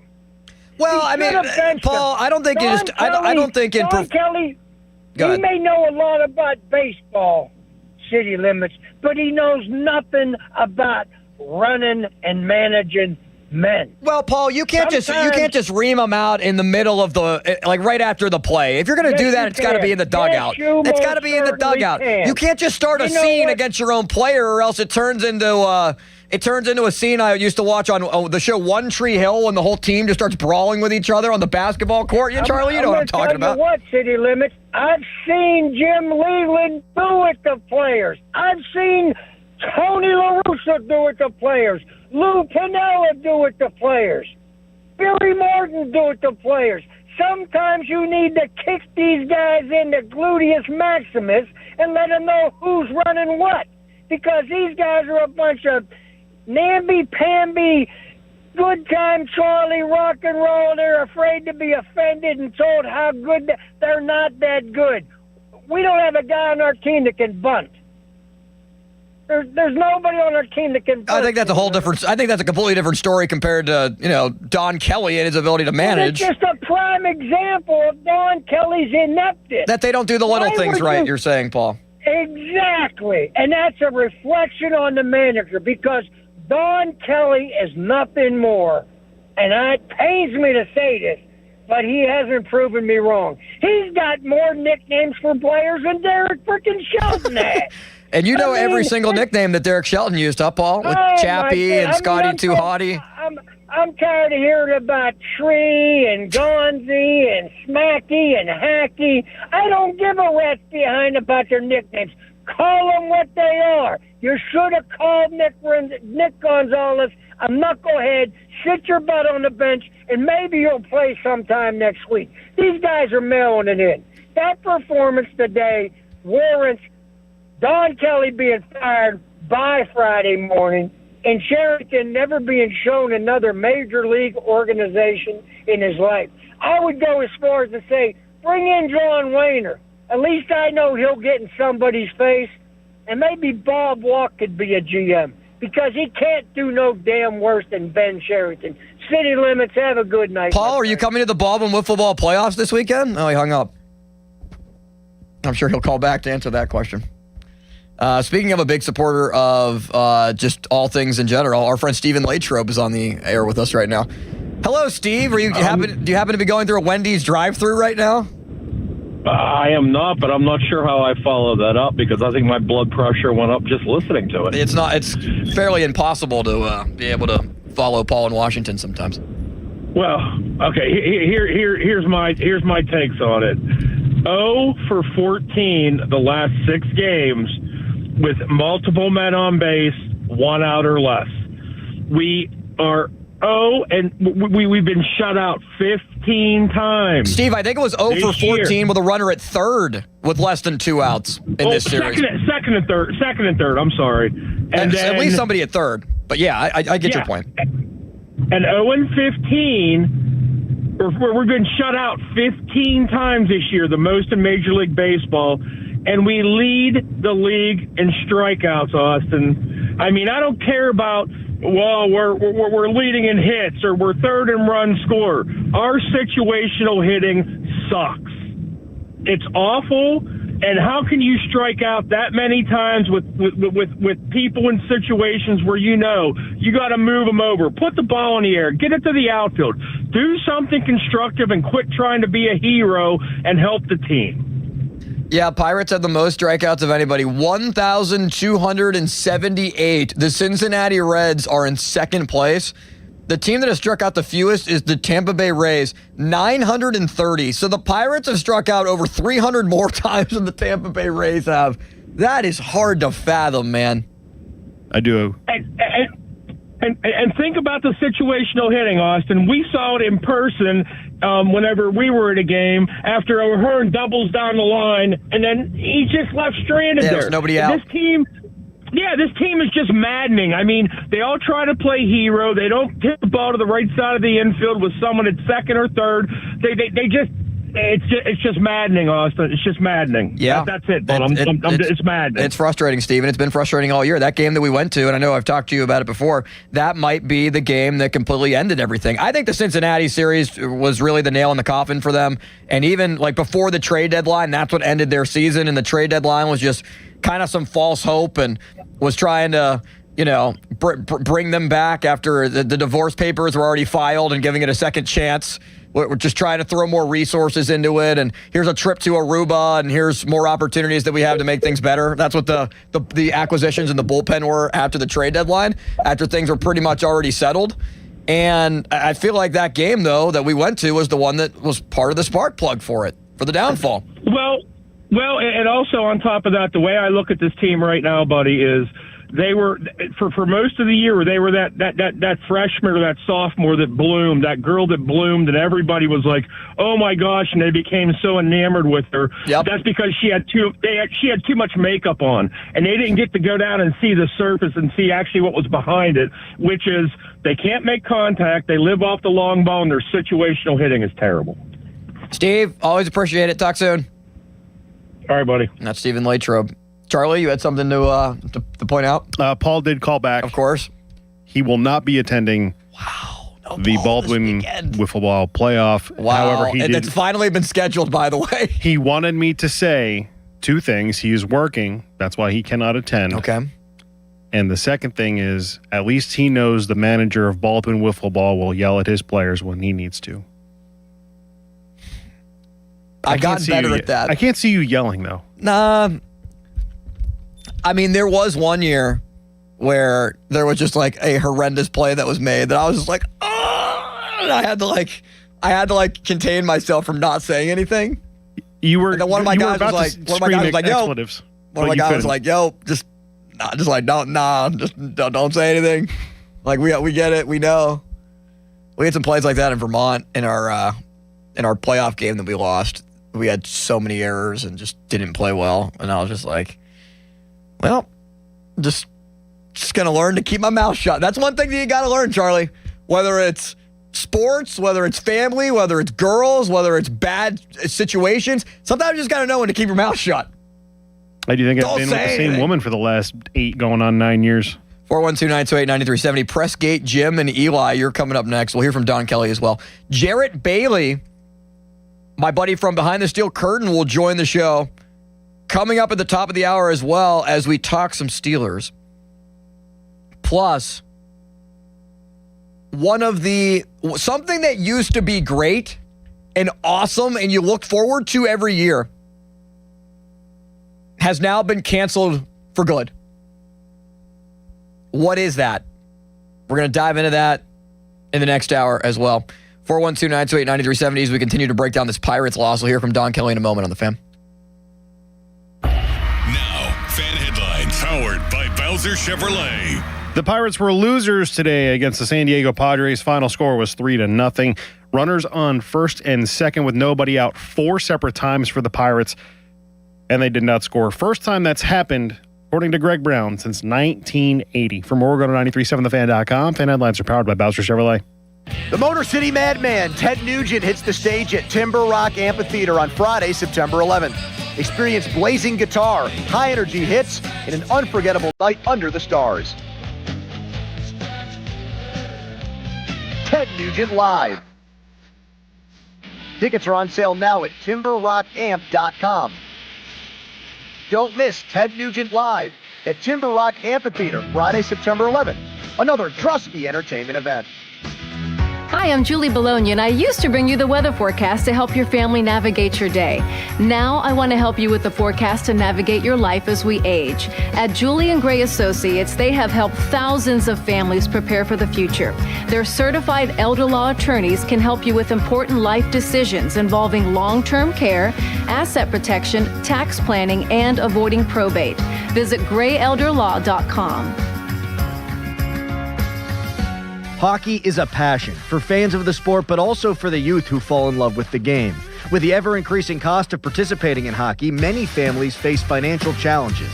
The Assisted Goals Foundation was founded to remove financial barriers and to create lasting growth in the sport for current and future players of all backgrounds and communities. Help the Assisted Goals Foundation make the game of hockey available and accessible to anyone, anywhere, at any time.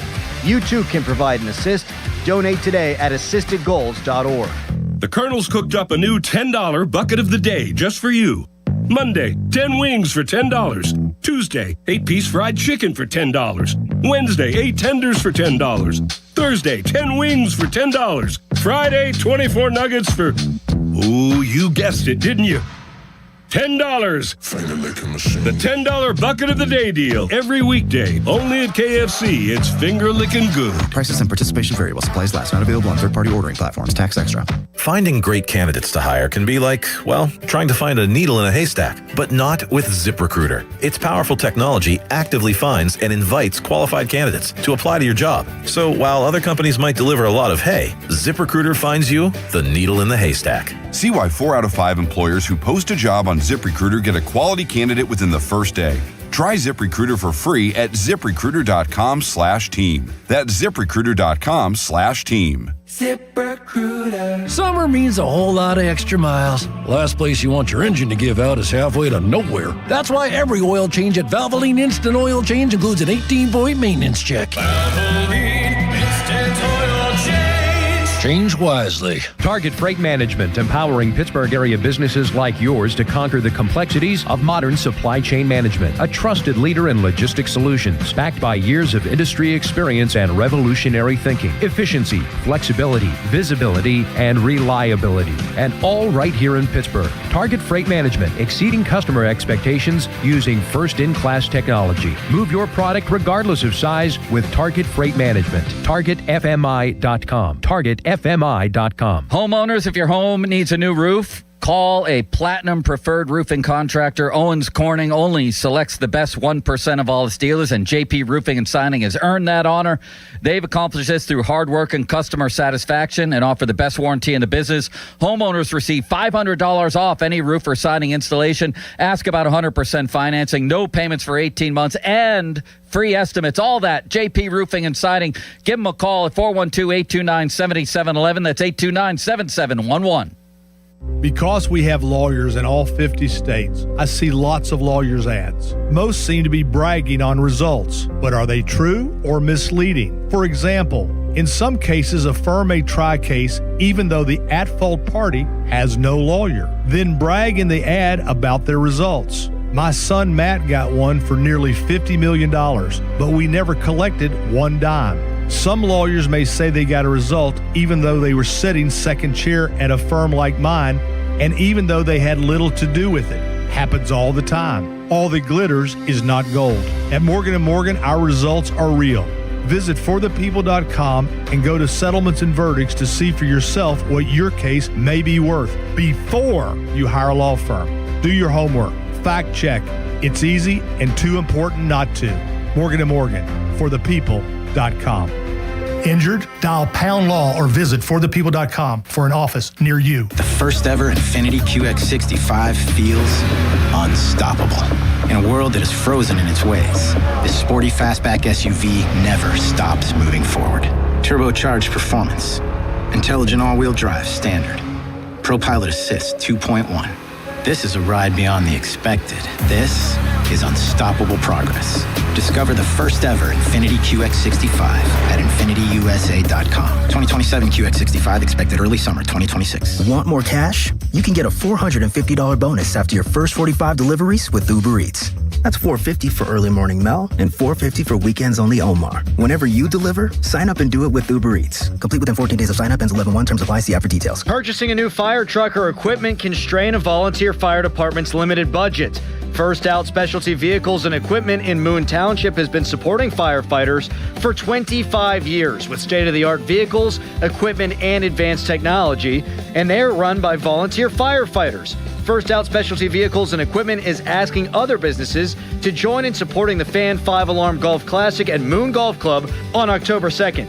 Let's support those who answer the call. Culture is one of those sports words that gets absolutely beaten to death. Chris Muller here. Every team has great culture in August. Every coach loves the locker room. Everybody's pulling in the same direction. Then somebody loses 3 games, and suddenly we find out what's actually real. I think companies work the same way. Everybody says they care about people. The test is what happens after they already have your business. That's what sold me on Page and Awaken 180. When I started, I had a busted up knee, a second kid at home, and absolutely no interest in becoming somebody's inspirational before and after photo. Page wanted to know how my actual life worked and how they could make the program fit inside it. Then the coaches kept doing that week after week. They knew what was going on, adjusted when life got weird, and never treated me like radio guy number 7. I lost 35 pounds and kept it off. That's culture, not what's printed on the wall. What happens when nobody's watching. Awaken180weightloss.com. SchultzFord.com. SchultzFord.com. SchultzFord.com. SchultzFord.com.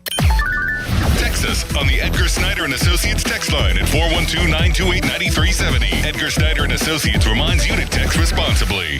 Live from the ShoreKeyMitsubishi.com studios, North Huntington and North Hills.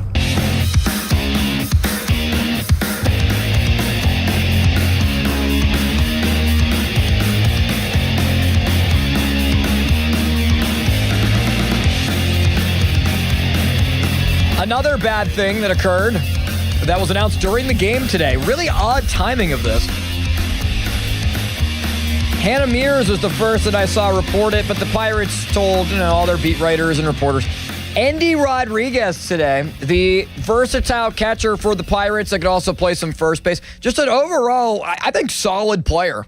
Switch hitter, started to emerge this past year as a dependable catcher. Probably the Pirates' best all-around catcher. His defense isn't great, but he's an average defender. Can hit the baseball, though. 7 home runs, 20 RBIs, also stole 6 bags, a .267 batting average in 45 games this year. Endy Rodriguez underwent surgery today to repair the labrum in his left hip. He is expected to resume baseball activities, not be good to go to play, resume baseball activities within 7 to 9 months. 7 to 9 months, so let's do the math. September, October, November, December, January, February, March. The earliest that Endy Rodriguez is going to resume baseball activities is March. So he's not on your opening day roster. And if you think the worst and it's 7 to 9 months, you're talking April into May, you might not see Endy Rodriguez until June. He might not be back until right around when Jared Jones came back. Beginning of June, middle of June. I saw Ethan Houlihan, who I respect, that does a really good job breaking down some of the numbers and arbitration and just salary payrolls and everything like that in baseball. I saw him put out there on Twitter today, say there's a chance, in his mind, he thinks that Endy Rodriguez is non-tendered because he's up for arbitration this year. Will they even give Endy Rodriguez a contract? Now, I think that is a little extreme. He is still a good player for them, but think about this. Endy didn't play in 2024. He had that really bad elbow issue that kept him out for a whole year. Only played 18 games in 2025. And this year, again, battled multiple injuries. Was not on the major league roster at the start of the year for opening day. Hit you 6 doubles, 7 home runs, 20 RBIs, 6 steals in 45 games. Looked pretty good and on pace of 373. OPS of 840. We finally were seeing the Endy Rodriguez that we expected. The Endy Rodriguez that won minor league player of the month with 20-plus home runs and 90 RBIs for the Pirates a couple of years ago. Really more than a couple of years ago now. I think it was 2021. Endy Rodriguez's career has been completely derailed by injuries, and that's very unfortunate. But it's just another thing that they're going to have to add in the offseason, a starting catcher. Henry Davis, I think this is a great day for him and his prospects. Not like he ever wants to see anybody hurt. I'm sure he doesn't, but it helps make his roster spot next year a little bit more secure. And it also means Rafael Flores, the David Bednar trade, better pan out. It better pay off. And there have been moments for Flores where it has, including a game against the Tigers where he hit 2 home runs, back-to-back at-bats, and Brandon Lau came up and hit a walk-off home run. So just very unfortunate. It's sad. I feel bad for Endy Rodriguez. Electric, spark plug type of player. Power, speed, hit tool. Like he's not a 5-tool guy, but he's a starting catcher if he could stay healthy. And he's still young. He's just 26. He'll be 27 in May. But you just cannot rely on this guy to consistently stay on the field. This is year after year after year with injuries, and you can't bank on him being out there. Arbitration next year, you need to find a starting catcher. Whether you make a big trade for Hunter Goodman, which I don't think they're going to do, or, I mean, that's why I was hoping Vaughn Lackey would fall in their laps at catcher in the draft this year. That didn't happen. They went with Derek Curiel, an outfielder. They need to find a catcher for next year. They need to find somebody that isn't going to be the everyday Paul Skeens guy. Like Henry Davis, he is worn out his welcome. And I've been one of the biggest Henry Davis defenders, I think, of anybody. Just because, he's a 1-1. You want to see it happen. He works hard. He tries hard and he loves the game, the old cliche. But it's hard to say goodbye and give up on a 1-1, on a number 1 overall pick, on somebody that has made so many adjustments and you think that they kind of failed at first by putting him out in right to get his bat up here and he couldn't figure it out defensively. Well, now his defense is good and he can't hit. And he still can't hit. He's in 170. He cannot be your starter next year. If he's your backup, fine. But what does that mean for Rafael Flores? They need to find a starting catcher. And Endy Rodriguez's injury makes me think that there's a chance, never factors in with the Pirates at a consistent level ever again. He's not as talented as his position as Jared Jones was in the starting rotation, and they were never going to give up on Jared Jones. I'm not saying they're going to give up on Endy Rodriguez, but naturally, because of these injuries and where Endy is in his career, it becomes increasingly likely that his best baseball is behind him because he's never going to stay healthy enough to be on the roster for a long enough period of time to consistently be a starter. 412-928-9370. Jim is in South Park. What's up, Jim? How you doing tonight? I'm good, Jim. What's on your mind? That's how I kind of felt talking about the Buccos for a moment there, Jim. Well, you see another shutout, and I was looking at the stats, and I don't know if this is including today's game or not, but the Pirates right now are 12th in home runs, 7th in walks, 8th in stolen bases, 4th in batting average as a team, 4th in on-base percentage, 10th in slugging. Yep. Somehow they're 252 with runners in scoring position, but there's one stat that skews all of this that people have to take into account. They're second to only Chicago. They've scored by scoring 7 or more runs. They've done it 42 times. Or White Sox. The Cubs have done it. Okay. Yeah, the Cubs. The Cubs are the only team with scoring more 7-run games, 7 or more during the season. And that has skewed this offense and how we view it in their stats. I agree with that. They scored, 42 games scoring 7 or more. And then you see the feast or famine. That's this offense. Feast or famine. Scored 10 runs, 8 runs, 0 runs, 1 run, 10 runs. It just doesn't stop. There's no consistency. And I've never seen a team that as a unit can either feast or famine game in and game out like this Pirate team. Yeah, they were so hot for a long period of time. I appreciate the call, Jim. Good call. Where anything that they did pitching-wise could go wrong and they would still find a way to win. They would give up 9 and the offense would score 11. They would give up 7 and the offense would score 8. But this is the stretch in August. 4 against the Reds, 2 against the Reds. 4 against the Brewers, 2 against the Brewers, 2 against the Brewers, 2 against the Brewers.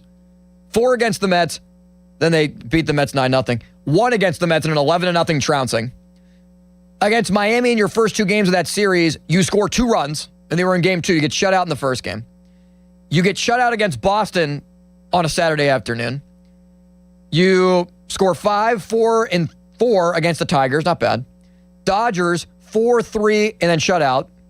And you're shut out against the Padres in this last game. I mean, the run production, the totals are just not there. And you want to talk about those big crooked numbers like 6, 7, 8 runs. 13 against the Marlins, 8 against the Red Sox, 8 against the Red Sox. Okay. There are a couple. 9 against the Mets, 4 instances.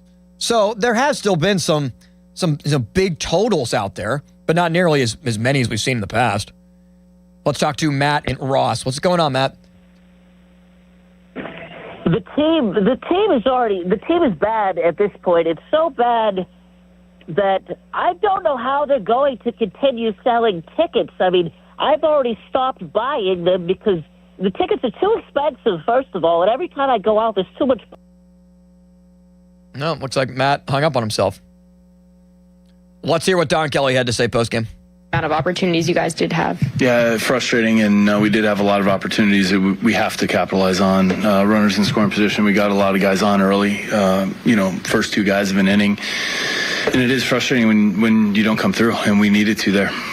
Would you have hoped to see better from the at-bats during those moments? Better approach. Felt like it got away from us. I mean, we did hit a couple balls hard, not enough. The play that Cronenworth made on Reynolds was a heck of a play, first and second, nobody out. To rob him there. But we've got to be better and find a way to get runs in. What's the difference between the times when you guys have been able to capitalize on those chances and then the times in particular on this road trip where you haven't? Yeah, it's been frustrating, and I wish that there was a magic pill and wand that we could, wave and have the guys get the hits. And there's nobody that wants to get the hits more than the players do. And we have to be better in the approach and better in those moments. That's yes, there is pressure, and that's what you play for, is those moments, to be in them and be able to step up and find a way to get it done. I would like them to wave that magic wand and say, "Oh, magic wand. Oh, magic dust over the Pirates organization. Oh, if I had to get that genie in the bottle out and I rub the lamp and I ask for 3 wishes." One of my wishes, just overall, if you had 3 wishes and a genie lamp, Charlie, what would your 3 wishes be? I think I would wish for, I would wish for financial security for my family and I for the rest of my life. I would wish for the girl I love to love me. And I would wish for the Pirates to win the World Series. Those would be my 3 wishes. All student loans gone. Well, that's a part of financial stability. Wedding would be paid for. Yeah, I think that's financial stability too. I would be able to add on things. Add on? So one of your wishes is more wishes. No student loans. Unlimited funds for the wedding. Mm-hmm. Stress-free life. That's a pretty nice way to go about it, my friend. No, take that last one back. a Devil Stanley Cup within the next 5 years, and I don't know when. Within the next 5 years? Why does it have to be within the next 5 years? Like, I can't wait that long. I just want one see soonish. A Pirates World Series in my lifetime. And now I would like it to be in the next 15, maybe 20 years, but I want to see it. Like, I want to know that it's actually going to happen. I want to believe it. All right. Coming up next, the Steelers 24 hours from now, when I will be on the air with Joel Nelson, will be playing a game. They will be playing Buffalo, and right around this time, we will be talking and I think video chatting with Andrew Filipponi and Joe Starkey from the game. Pony is going to call in during halftime. Is there a chance that this is an ultimate disaster? Yes. Is there a chance that it will encapsulate the moment of fun being had with Joe and Pony and this fan? Yes. Is there a chance that people yell at Pony for being on his phone on a FaceTime call during the game with people around them? Yes. And I'm very excited to see what occurs. But also, less than 24 hours from now, the Steelers will play against the Buffalo Bills. And to preview the game and break it all down, Jarrett Bailey of Behind the Steel Curtain will join us next. My friend and coworker. Very nice man. First time he's going to join my show. Can't wait to talk to Jared. We'll do that in a moment as he will join us on the video feed. Austin Bechtold with you. It's a Wednesday night on 93.7 The Fan. Now, fan headlines powered by Bowser Chevrolet. Andy Rodriguez is done for the season. He had surgery on his labrum in his hip. He will return to baseball activities in 7 to 9 months from now. If we do have baseball activities 7 to 9 months from now. From Oregon 93.7thefan.com, fan headlines are powered by Bowser Chevrolet. Sports Radio 93.7 The Fan. As the days get shorter and the air gets crisper, football is back across the area. And we want to encourage the young players out there with our Youth Football Showcase. All season long, we're taking our hosts on the road to fields across the area. And we want to be part of your team. Email youthsports at 937thefan.com with your group name, main contact information, and potential dates. Details also available at 937thefan.com. The Fan's Youth Football Showcase. Presented by Louis Anthony Jewelers and brought to you by Keystone Custom Apparel. HD1 Pittsburgh, an Odyssey Sports Station, live from the Jim Shorkey Mitsubishi.com studios, North Huntington and North Hills. Always live and free on the Odyssey app. Hey, it's Brew, and I feel like everything in my life depends on being connected. Whether I'm uploading a video, hopping on a call before my show, or video chatting with my family back in Michigan, I never have to think about my Wi-Fi. And that's why Xfinity stands out. You get the most reliable, fiber-powered Wi-Fi with the best equipment at one price for 5 years guaranteed. No contracts or commitments. Plus, you can get online in minutes with same-day Wi-Fi. Restrictions apply. Not available in all areas. Use of fiber or coaxial cable. Learn more at xfinity.com/same-day Wi-Fi. Xfinity, imagine that. You're still glowing, flirting, grooving. You've still got it. But your immune system weakens as you age, making it harder to fight illnesses like pneumococcal pneumonia and RSV. Vaccines are a key part of any health routine and can help protect you from getting really sick. Ask your doctor or pharmacist which vaccines you need. See more at PfizerForAll.com. Sponsored by Pfizer.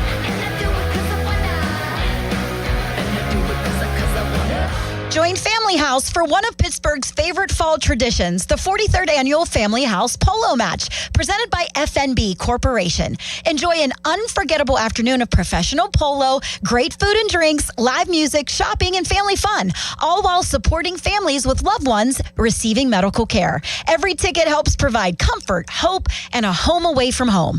Get tickets today at familyhouse.org, bringing Pittsburgh together for families facing medical journeys.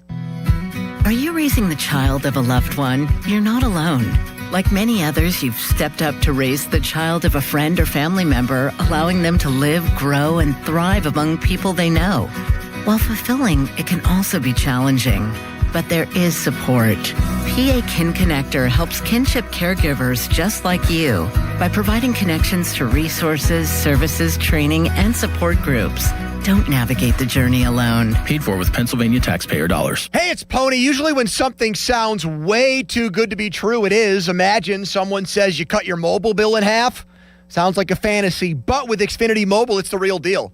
Because when you have Xfinity Internet, you can cut your mobile bill in half. Plus, try Xfinity Mobile free for a year, no commitment. It's a lot of streaming, sharing, scrolling, and whatever else you can do with your phone. All for half the price and none of the commitment. That means you'll save big over Verizon, AT&T, and T-Mobile. Wild. Now, all you have to do is think about how you'll spend all that extra money. Call 1-800-XFINITY. Go to XfinityMobile.com or visit your local Xfinity store to switch today. Xfinity. Imagine that. Restrictions apply. Saving compares one line of Xfinity Mobile Select to comparable plans from T-Mobile, Verizon, and AT&T. Taxes, fees extra. $30 monthly discount limited to new mobile customers only. After 12 months, regular rates apply. That's Xfinity. Imagine that. Go to XfinityMobile.com today. Check engine or ABS light on? Take the guesswork out of your warning lights with O'Reilly Veriscan. It's free. Ask for O'Reilly Veriscan. O'Reilly Auto Parts. Snakes, zombies, public speaking. The list of fears is endless. But the real danger is in your hand when you're behind the wheel. Distracted driving is what's really scary and even deadly. Eyes forward. Don't drive distracted. Brought to you by NHTSA and the Ad Council. Your hometown building partner since 1956, 84 Lumber. Visit 84lumber.com. Injured? This is attorney Ed Shenderovich of Shenderovich and Fishman. Our fee is only 25%, and we guarantee we'll win your case or you pay nothing. So call us at 888-98-TWINS. We've got your back, not your wallet. Now, fan headlines powered by Bowser Chevrolet. Pirates fall to the Padres by a final score of 3-0 earlier today. The Pirates had runners on first and second with nobody out 4 separate times and didn't score on any of them. For more, go to 937thefan.com. Fan headlines are powered by Bowser Chevrolet. Let's do this. Talking all things Pittsburgh sports all evening long with the Fan Evening Show. On Sports Radio 93.7, The Fan.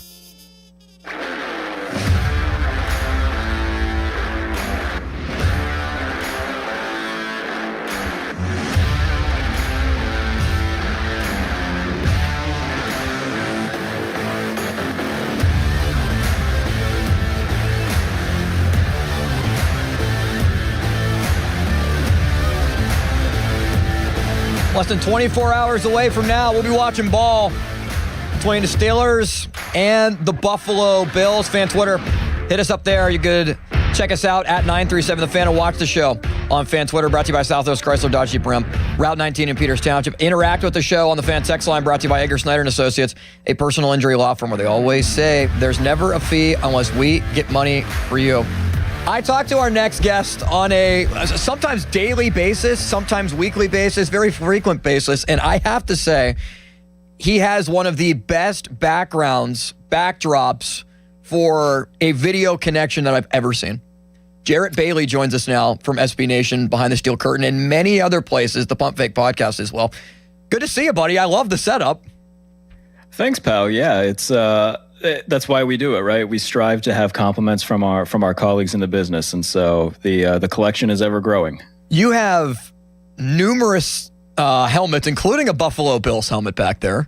I see a Dolphins helmet. What's up with the giant football that you have? That looks like a football phone in the back. I don't think it is. No, just, the official Duke ball there. I got another one up top from a few years ago. I've got a bunch of fun little tchotchkes back here. There's a Michael Vick and a Randy Moss figure above my one shoulder, a Troy Aikman, a Willie Roaf. Lots of figures, lots of helmets, trying to get one for every team. I think I have 12 teams to go still. So sweet. Yeah, man. All right, so tomorrow, Drew Aller, Will Howard, we still, for whatever reason, even though we found out before the previous game and right after practice, I think maybe 2 days before the Jets game, who was going to start, that it was going to go Howard and then Aller. I would imagine that logically that would just flip and go Aller, Howard. How would you line up the quarterbacks in Buffalo if you were Mike McCarthy tomorrow? Yeah, I'll echo what you said. Logically, it would make sense to put Aller out there with, respectfully speaking, actual NFL caliber players, right? He's throwing to guys late in the second half against the Jets that aren't going to be on the team, might not be on NFL rosters. I went back and watched every one of his throws. I counted 6 drops on passes from him to, the likes of Joaquin Davis, Jaheim Bell, Isaiah Winstead, guys who aren't going to be there. So we saw what Will Howard looked like with, the first team and second team. Let's see what Drew Aller looks like with the first and second team. Again, like you said, logically, that is the next step in this process that would make the most sense. And it's probably not going to feature DK Metcalf or Michael Pittman, but see what he looks like throwing to Jeremy Bernard, Roman Wilson, starting tight ends, and behind a starting offensive line against a Bills team that we'll see how many starters they play, but at least get him out there with higher caliber teammates and against higher caliber competition. So like me, you saw a lot of Aller at Penn State. Where have you seen him grow the most as a football player from being coached under James Franklin and Andy Kotelnicki to Mike McCarthy? Yeah, I mean, obviously, you take the grain of salt that it's only been training camp and a few preseason games so far. But especially in the first game against Green Bay, the easy stuff looked easy. The in-breaker to Caden Weegan, it was a pass that he should have hit. And sometimes at Penn State, he wouldn't hit those. But I think mechanically, he's gotten stronger already. The footwork has gotten a lot better. Even the throwing motion that he has right now looks different than what it was at Penn State. It's become a little bit more refined. So I think just making the layups, for lack of a better term, is the biggest thing with him. We know he's got a huge arm. We know he can sling it, but it's, quarterback play is much more than just being able to throw it far. You got to be able to do all the in-between stuff. And as long as he keeps improving on all the in-between stuff, then, they may have something. So far, from early May up until now, I tweeted it during one of the training camp practices after he made, a really nice throw. But I genuinely mean this. I've seen more progression from him in these 3.5, 4 months than we saw 4 years at Penn State under James Franklin. So as long as this progression keeps going, like I said, they could potentially have something there. Do you think a redshirt year for Aller is the actual best thing that would be most beneficial for him? Like not even dressing as a backup for a game, but a true third quarterback or even fourth quarterback just sitting and watching like Mahomes did for a year until that final game when he got a chance? I don't think it's a bad thing, but I also wouldn't, bat an eye if for some reason he did get into a game. The best way to learn sometimes is a trial by fire. And it's not as if he would be in a situation like Cam Ward was last year with Tennessee, where he's got no weapons. He doesn't have a great offensive line.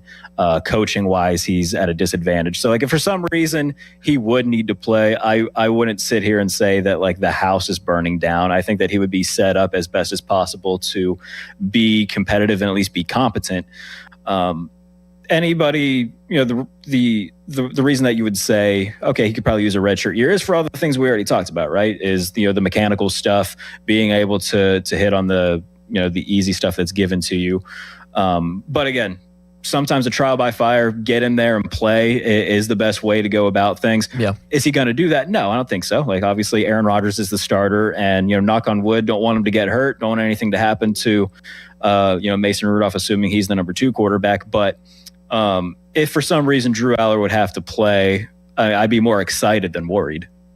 Jarrett Bailey joining us, SB Nation Behind the Steel Curtain. When you watch Will Howard, the thing for me, Jarrett, when I watch him is there's nothing that jumps off the table. And there really wasn't anything at Ohio State that made me feel that way either. There's no big trait, arm, speed, footwork, ability. There's just nothing that makes me think, okay, Will Howard can overcome a lot of things if everything goes wrong. Left tackle goes down, wide receiver 1 is unproductive, offensive line can't block, play caller isn't good. When you watch Will Howard, what do you see? Yeah, a lot of that. I think that to compare him to something not football related, if you're hungry around noon and all you have is a bologna sandwich, you'll take it. It's fine, but you'd much rather have a Philly cheesesteak or something that'll really get you excited to eat. There's nothing about Will Howard that truly excites me. I think he's got, a mediocre arm, mediocre traits. And, when it comes to everybody loves to point out, but he won a national title at Ohio State. Tim Tebow won some national titles too. How'd that go for him in the NFL? Look, obviously Will Howard is probably going to be better than Tim Tebow. It's not a very high bar to clear, but you get the point. He was also on a very stacked Ohio State roster that the year that they won the national title. So there's nothing that jumps off the screen when watching Will Howard that would scream elite trait for him. I think when you take a guy in the 6th round, frankly speaking, you probably didn't see any elite traits in Will Howard as a franchise, or else you would have taken him earlier, or any of the other 31 teams would have taken him earlier. So if Will Howard has a nice career as a solid backup in the NFL, then good for him. But the Steelers didn't see him as the answer to the franchise, or else they would have taken him far earlier than the 6th round. So I think anybody who came into this process saying, oh, yeah, Will Howard could be the franchise answer for the Steelers, I think that was wishful thinking at best. Some of the quarterbacks that have won national championships recently, Will Howard, J.J. McCarthy, Stetson Bennett twice, Mac Jones, Tua, Deshaun Watson, A.J. McCarron, and I think Cardell Jones is also on that list. It's just, I just don't know why people look at that and think that automatically translates to NFL success. I don't get it. I don't either. I didn't know that was the list until you said that. Maybe if you win a national title, teams, yeah, sure. Like Burrow's on that list, Trevor Lawrence. Sure. There are other good players. Yeah. So just because you win a national title, that doesn't automatically guarantee you a spot as like a good NFL quarterback, and we've seen that plenty of times. So again, if Will Howard has a nice career as a solid backup and is in the NFL for between 5 to 10 years, good for him. But there's nothing about him as a player that says, okay, that's a franchise quarterback. The Joey Porter Jr. negotiations are interesting because you hear one report from Mike Garafolo that they haven't even made an offer, which I find it hard to believe they haven't exchanged something. Maybe not a formal, here's your official contract papers of an offer. There has to have been some type of negotiations. Rappaport saying he's going to be the highest paid corner in football. I think they kind of just screwed this thing over again like they did with Watt. Waited too long, didn't prioritize the deal getting done. Do you think it's going to get done at this point, and at what number? I mean, when I was asked this, 2 months ago, I would have said, yeah, it'll get done during training camp. So I was obviously wrong there. I'm surprised it's dragged out this long. And the more time goes by, we've seen Devin Witherspoon has got paid, Denzel Ward has got paid. A bunch of the other top echelon guys have already either gotten paid or they got a raise. I know Surtain just got a little bit more money. Stingley has the most guarantees. J.C. Horn has already gotten paid. The more time that goes by, if Christian Gonzalez gets paid first, then okay, that price is only going to go up more on Joey Porter. And, I love Nick Herbig.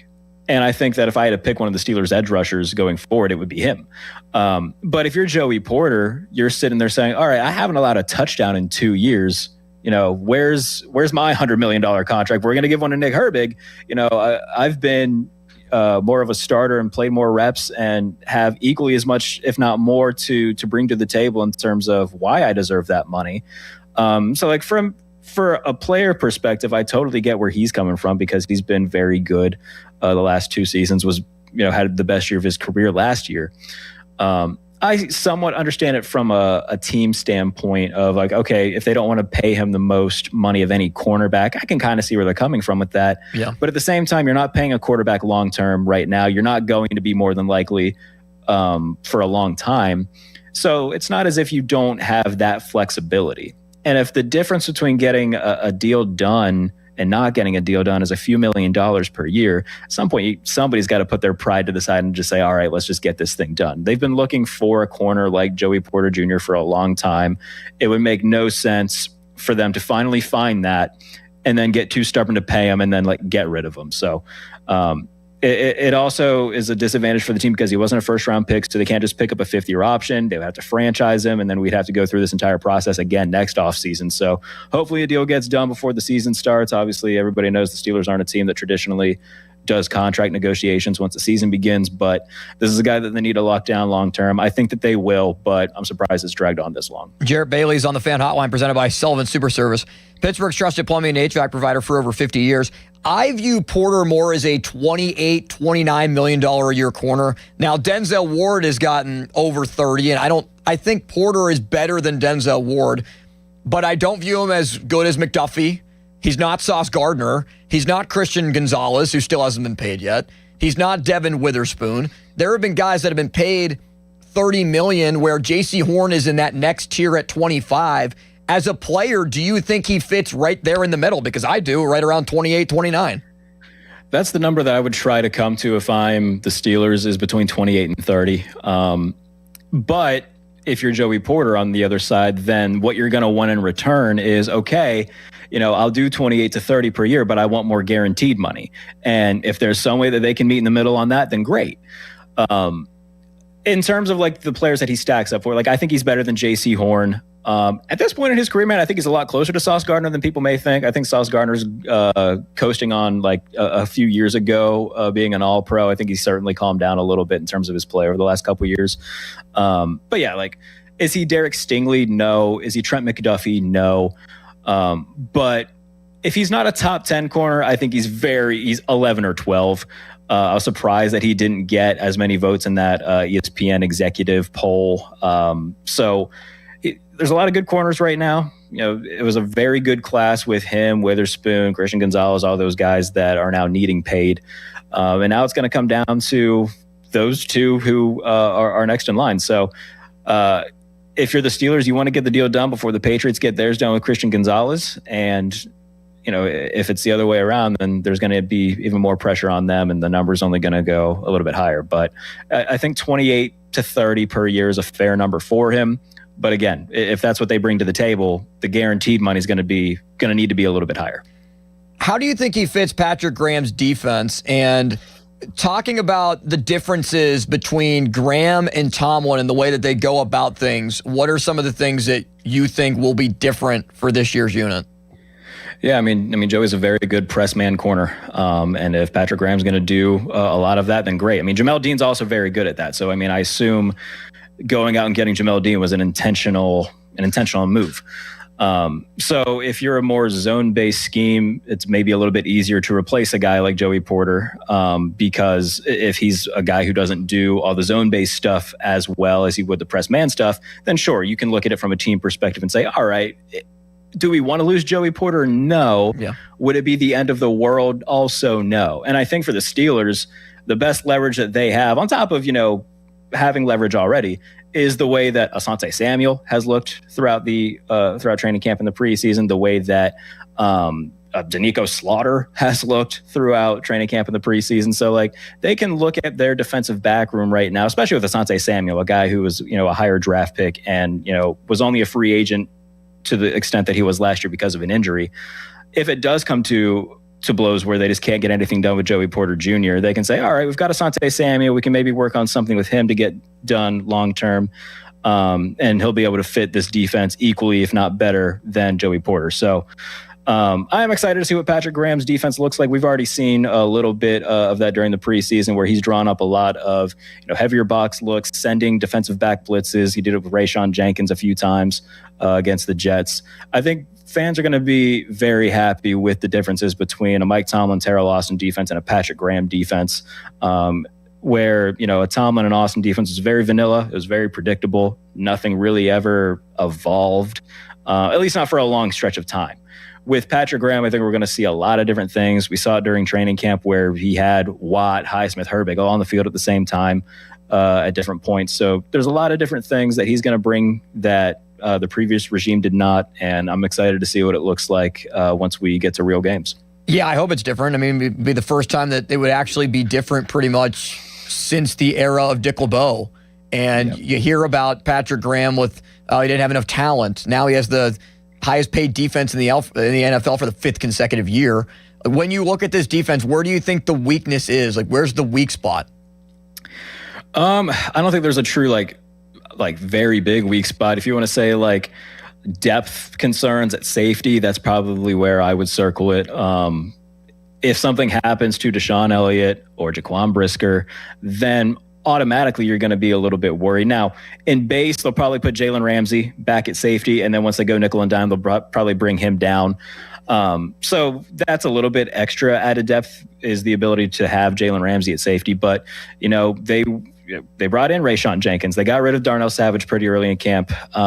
And the only other guys that they have back there are rookie Robert Spears-Jennings, who they took in the 7th round, and then Sebastian Castro, who was an undrafted free agent last year. So they're thin at safety in terms of talent. I'm surprised that hasn't been more of a priority. And look, maybe they're waiting for these cuts to happen. Every year there's at least, a handful of guys that get cut that is, kind of a surprise. They were the benefits of that last year, right? Jabril Peppers gets cut. That was kind of unexpected. He becomes a depth piece for them and a good special teamer.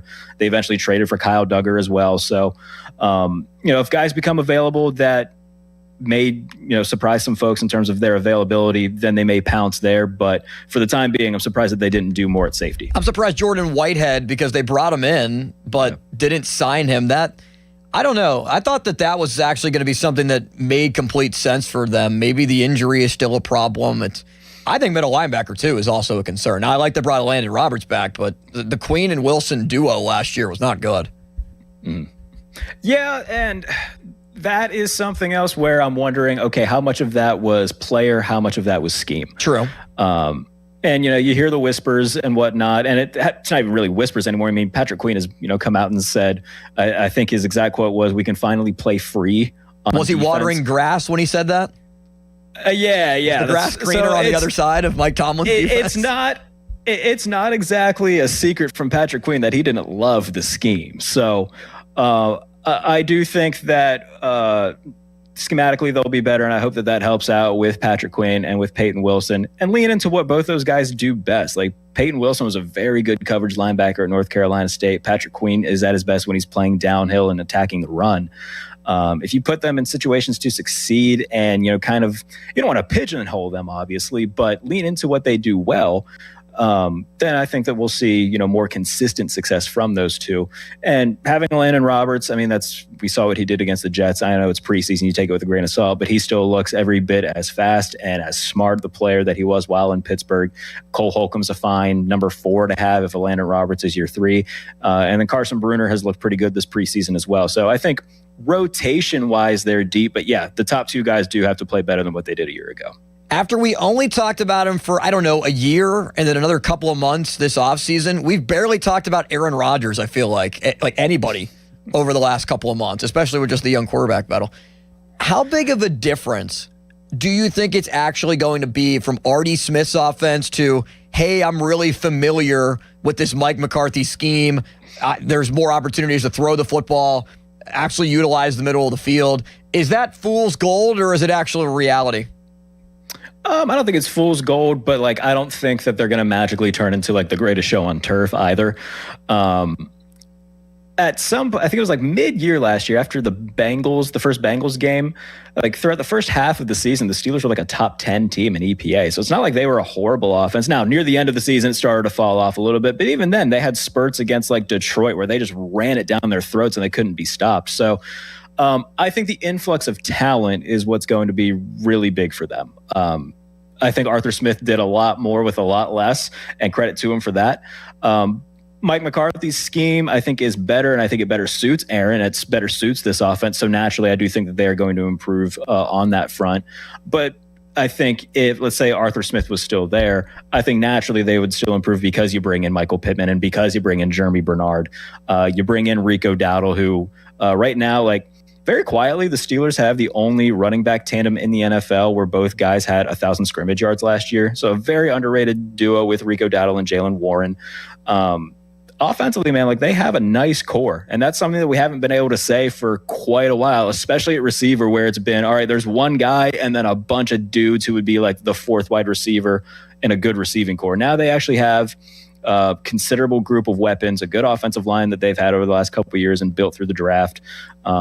And in a scheme that Aaron's comfortable with, I think they're going to be throwing the ball a lot more than what we saw last year. And I think Aaron's going to see his numbers jump up a little bit. And offensively as a whole, their numbers should increase as well. That's a good number that both had over 1,000 yards. I would have thought that They were the only ones. I would have thought Ramondre Stevenson and Travion Henderson would have done it, or Montgomery and Gibbs in Detroit before Montgomery moved on.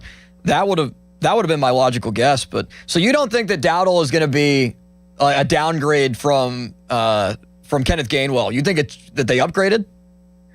Yeah, I mean, as a whole, as a running back, he is the better player. And I know that, and I'm not trying to like diss anybody in particular here, but like every year a team loses a guy or doesn't bring back a guy, and the fan base acts like they just let Marshall Faulk walk out of the building. Like Kenneth Gainwell had a nice year. Do I think he's going to do that again? No. I think he'll be the number 2 to Bucky Irving, and that's perfectly fine. I'm glad that he got paid. But he was largely like just an extra receiver that they had out there compared to being an actual running back. So Rico Dowdle will give them a lot more in the run game. Both Dowdle and Warren are good at similar things where they can be good receivers. I think Dowdle's a little bit better of just like a pure running back.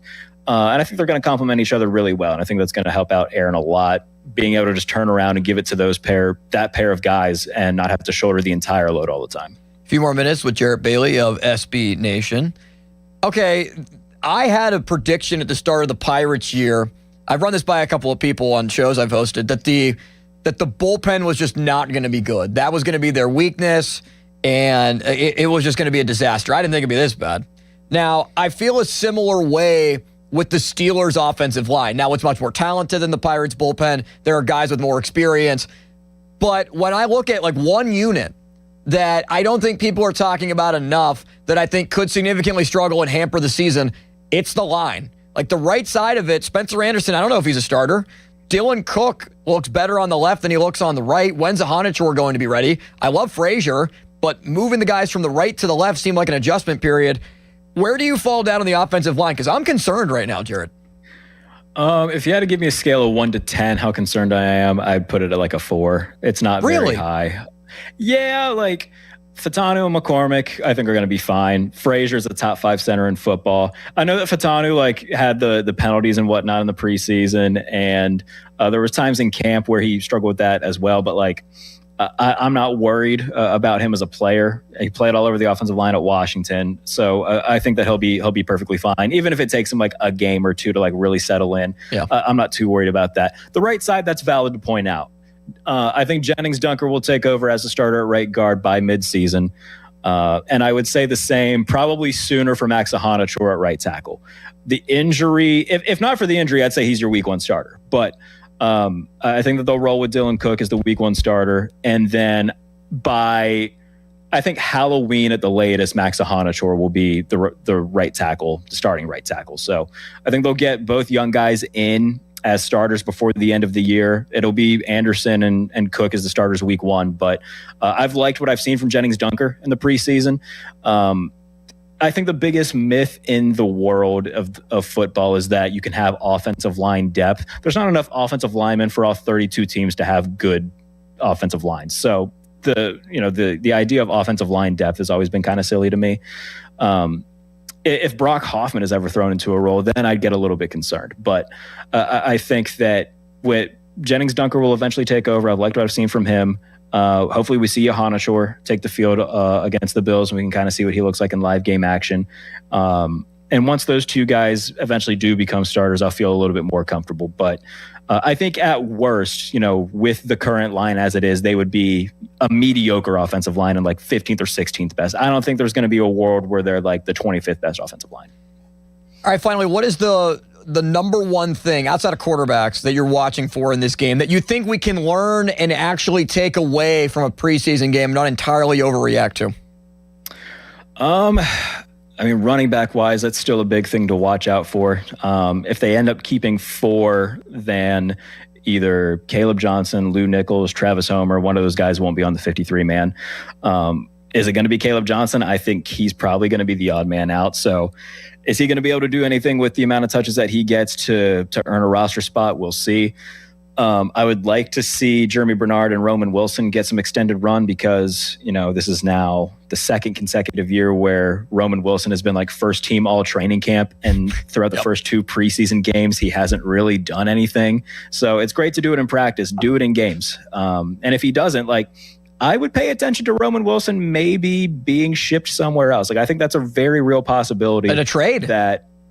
I mean, look, man, there are quality veterans out there that I think would be much better wide receiver fours than what Roman Wilson is right now. I think that if you would ask me, would you rather have Roman Wilson or Curtis Samuel? I would take Curtis Samuel. If you ask me, would I rather have Roman Wilson or Gabe Davis? I would take Gabe Davis.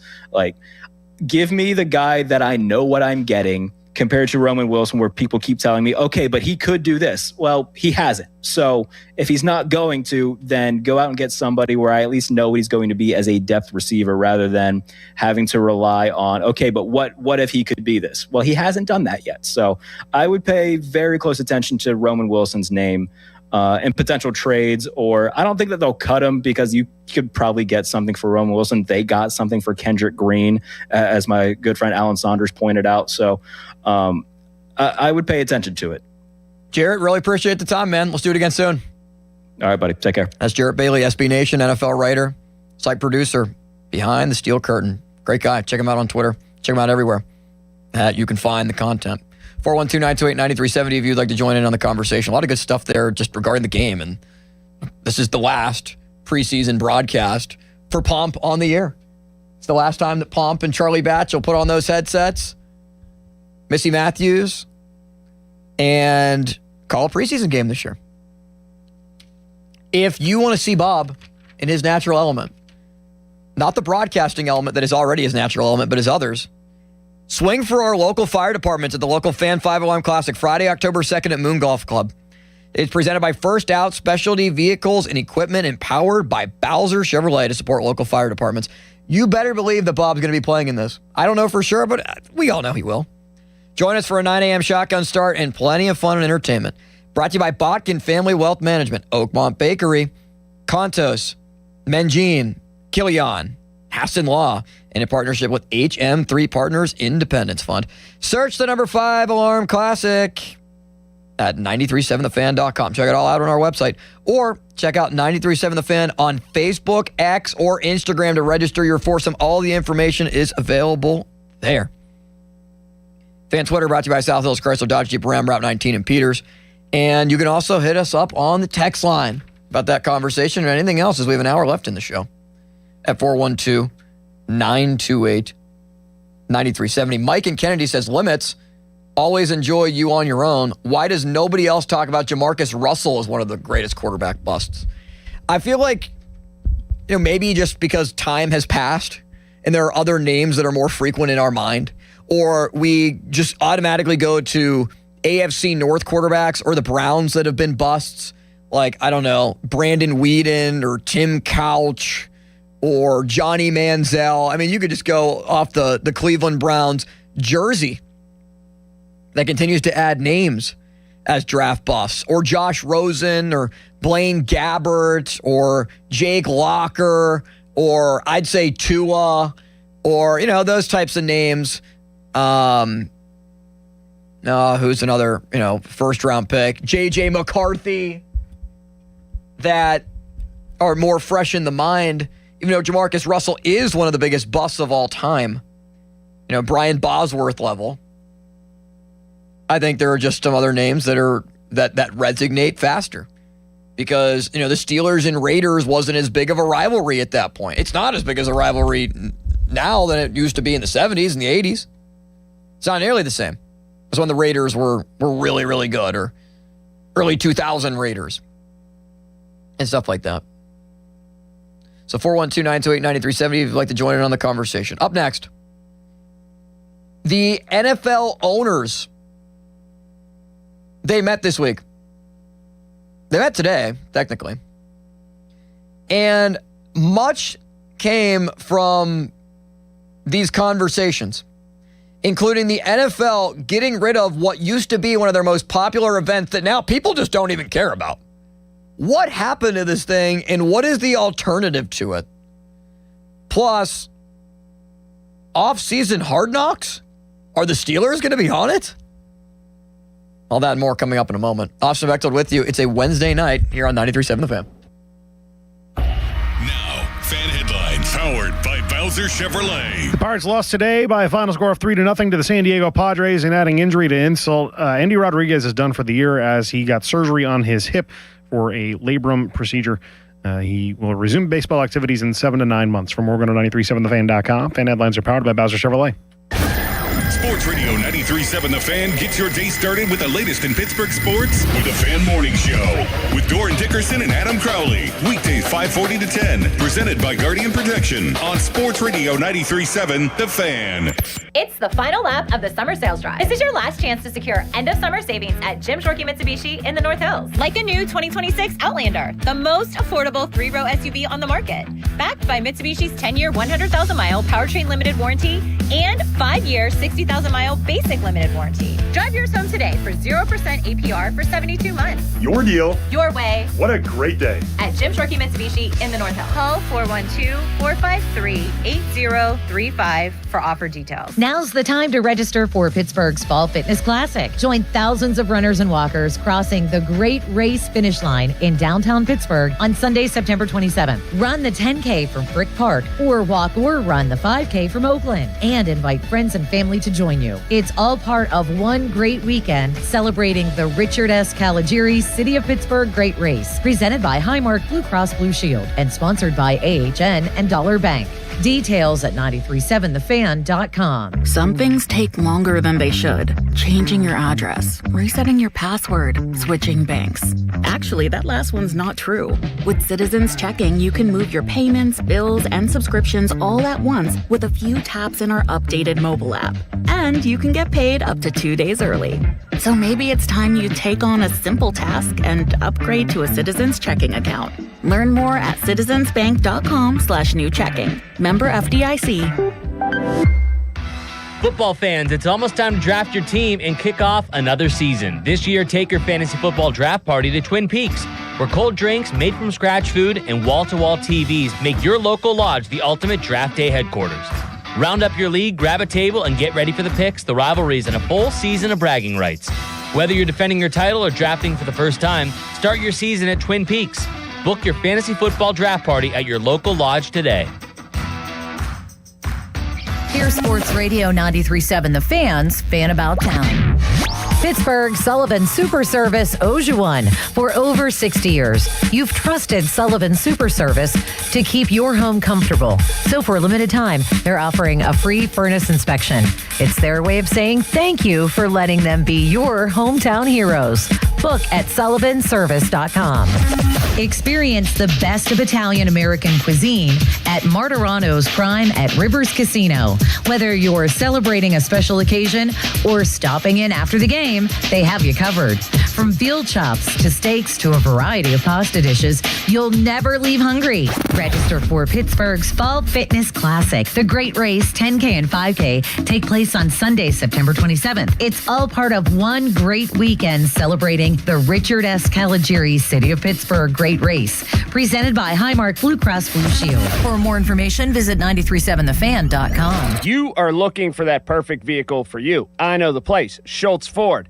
Check it out. Schultz Ford Wexford, Schultz Ford Harmer, Schultz Ford South in West Mifflin, Schultz Ford in Wheeling as well. All those great locations. Listen, the summer sales event is continuing through August, so get there or get to schultzford.com and check out what you want. You know what I've noticed lately?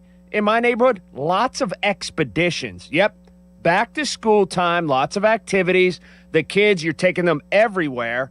You got a lot of that space. Get an Expedition, maybe an Explorer even. Something with a little bit of size inside to get those kids everywhere. Listen, large selection of inventory. They have so much going on at Schultz Ford, all those great locations. The customer service cannot be beat. And again, summer sales event all the way through August. So check it all out at one of those great locations or always online at schultzford.com. PittsburghPirates.com. Hey, it's Brew, and I feel like everything in my life depends on being connected. Whether I'm uploading a video, hopping on a call before my show, or video chatting with my family back in Michigan, I never have to think about my Wi-Fi. And that's why Xfinity stands out. You get the most reliable, fiber-powered Wi-Fi with the best equipment at one price for 5 years guaranteed. No contracts or commitments. Plus, you can get online in minutes with same-day Wi-Fi. Restrictions apply. Not available in all areas. Use of fiber or coaxial cable. Learn more at xfinity.com/same-day Wi-Fi. Xfinity. Imagine that.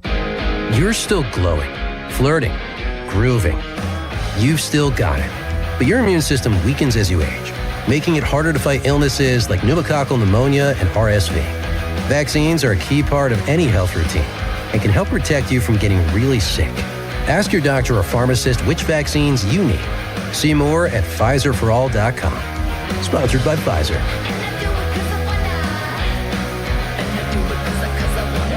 Sports Radio 93.7 The Fan. The countdown is on. Only 18 days until Pittsburgh faces Atlanta.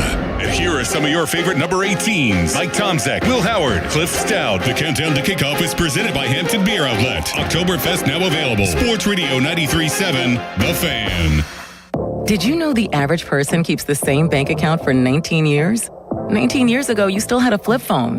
That was just a phone. If you're still banking like you did when you parallel parked with just your eyes and a prayer, it's time for a change. Upgrade to Citizens, where how you bank changes with you. With our enhanced mobile app, you can track your credit score and talk to our chat assistant, Sizzy. Make sense of your money with Citizens. Learn more at citizensbank.com/made-ready. Member FDIC. At JeepofPittsburgh.com, it's their declaration of deal sales event. Bring us your best offer on any Chrysler, Jeep, Dodge, or Ram truck, and we will beat it. No games, easy as that. Visit JeepofPittsburgh.com for all the details. We are Pittsburgh Jeep Store. Pittsburgh, are you ready to relive the magic? Almost Queen.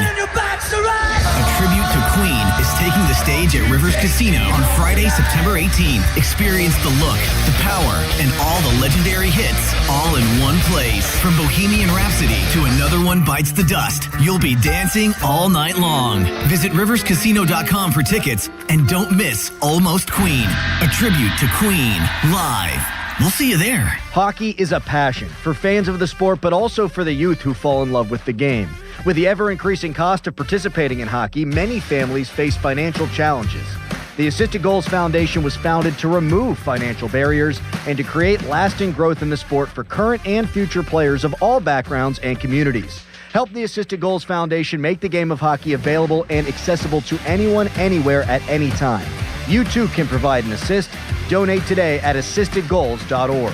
The certified elder law attorneys at Julian Gray Associates understand the rules of long-term care and disability. They help families avoid mistakes and protect assets to maintain the best lifestyle options. You don't have to do this alone. Visit grayelderlaw.com.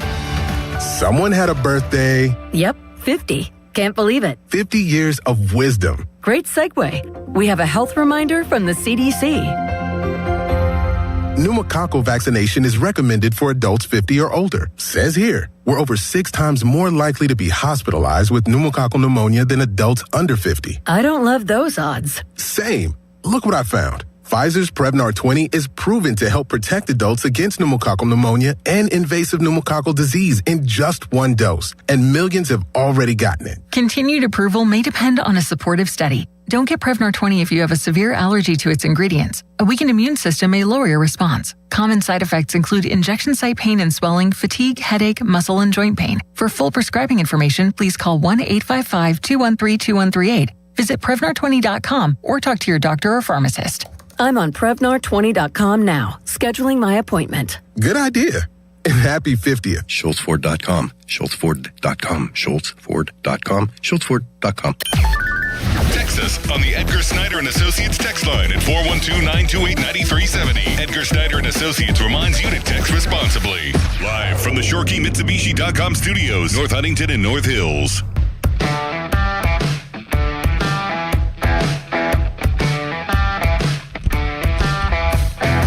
Listen to the Pop and Joe Show every Wednesday to hear about Starkey's Card of the Week from the Baseball Card Castle in Cranberry.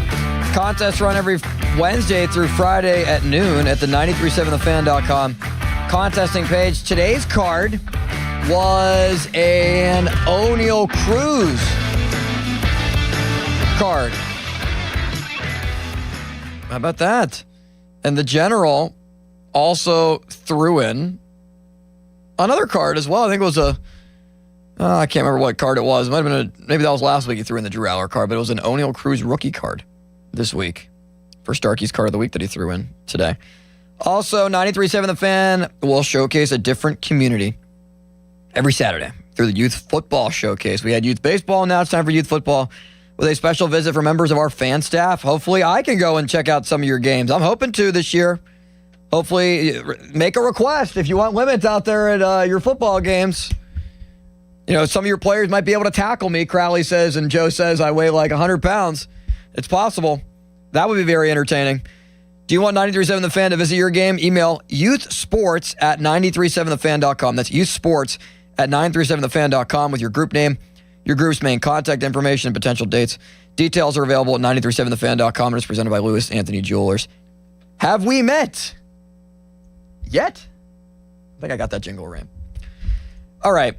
Beginning this season, one of the things announced at the NFL meetings that were just held today, all rookies will wear a debut patch on their jersey as a part of Topps returning as the league's official trading card licensee. This is seen all the time in baseball. So a cool thing that they'll have an NFL debut patch, like how Connor Griffin had a debut patch on his jersey, and there'll be like a one-of-one card that can go out, a one-of-one autograph trading card. We saw that with Paul Skeens. That was a card that went viral for Skeens, his debut patch card, the jersey patch. So that's a cool development that has emerged. Also, something that came up during these meetings is that the NFL is bringing back the off-season Hard Knocks in 2027. It was previously and famously done with the Giants. That's when the Giants decided, no, we're not going to sign Saquon Barkley. And Joe Shane, their general manager, was basically getting ridiculed by people in that front office. And I think somebody in the Giants family, like one of the family members, was like, no, you got to bring back Saquon Barkley. Like, you can't not have Saquon on this team. And that became an entire disaster.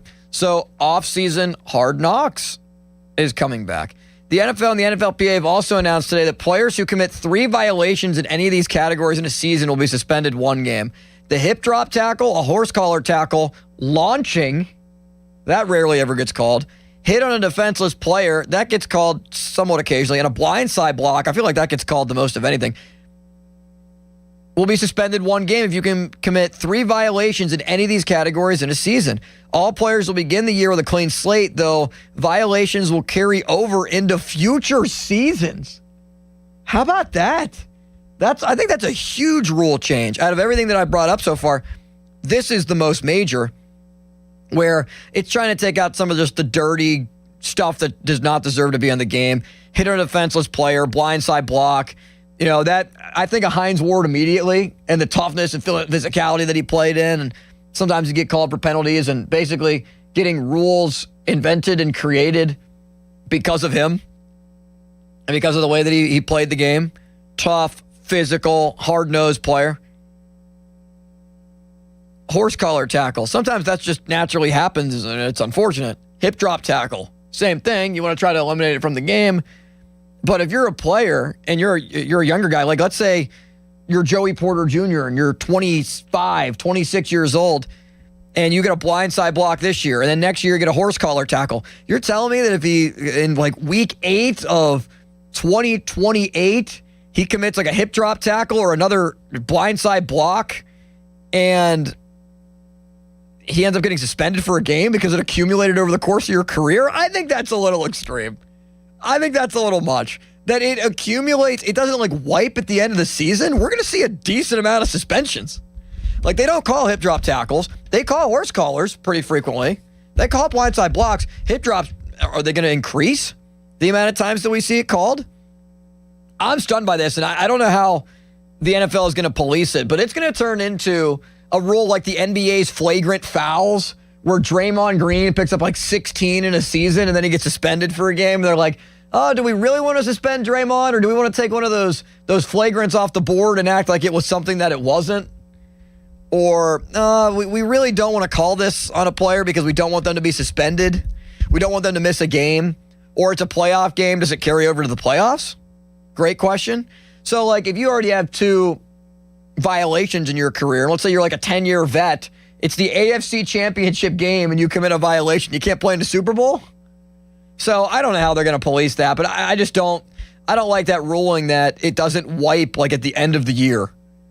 And I know they're trying to eliminate a lot of the very unnecessary penalties in the league that have gone down significantly over the years. But I don't like that caveat that it carries over to future seasons. When does it wipe? Because eventually, like, players are going to get suspended. It's going to become a problem. You might think it's minimal now. It's not that big of a deal in the moment. It's going to become a problem for somebody. And here is the biggest change of them all. Rest in peace, NFL Pro Bowl. We will always love you, NFL Pro Bowl. Man, did it fall apart after COVID. I mean, it was not good even before that. But the Pro Bowl used to see Sean Taylor lighting people up, punters getting destroyed, actual tackling, a physical football game. It was after the Super Bowl. And I think teams that were in the Super Bowl would then play in the Pro Bowl. It was a celebration of football. It was in Hawaii. Like, it was an actual, like, destination to go to, not Orlando, where you can just hop on a quick flight and go to.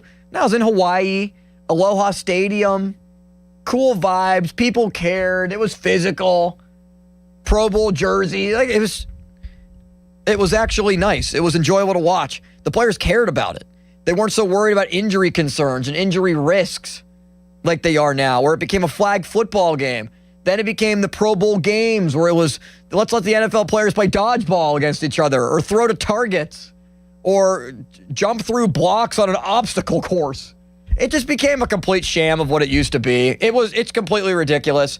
So the Pro Bowl is eliminated. I'm fine with it. Like, nobody watched the Pro Bowl anymore. The ratings continue to tank. It probably wasn't worth what it cost to put together the Pro Bowl for the NFL. And when it doesn't make dollars, it doesn't make sense. And the NFL is definitely a league that is going to move on and pivot from something. They are very quick to adapt.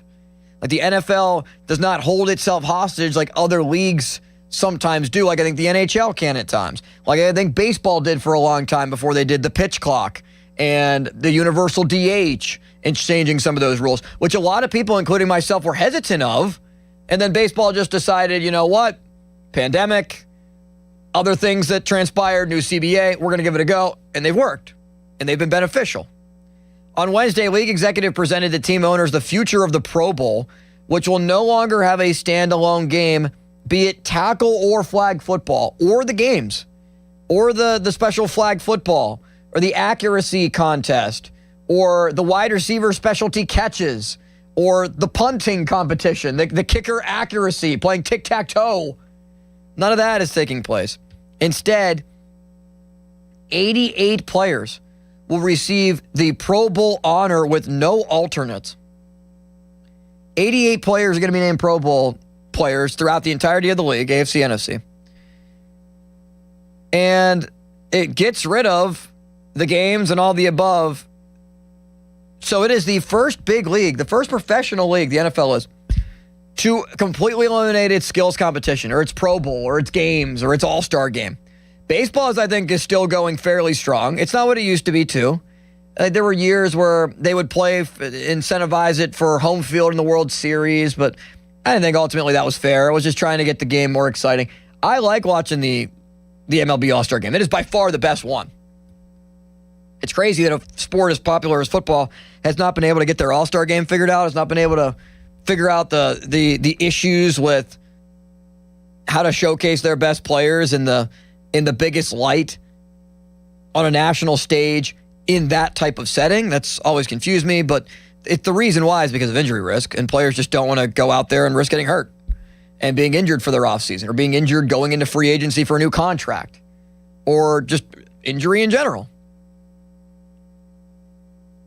NHL has gone to 3-on-3 and they do a skills competition. It's just not as fun. And then the NBA is just basically a glorified three-point shooting and dunk contest. And they already have a three-point shooting and dunk contest as individual skill challenges on NBA Saturday night before the All-Star game is even played. So I wouldn't be surprised if the NBA does something similar at some point, or the NHL. I mean, the NHL has basically already eliminated the All-Star game, whether it be the Olympics or it's Four Nations or World Juniors or anything else that is taking place, or World Cup of Hockey. They will just take out the All-Star game. We don't want it. We don't think it's that beneficial.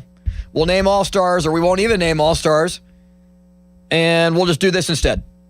So I do like that they are still naming Pro Bowlers. I think that matters. It matters for contract incentives. It matters for Hall of Fame candidacy.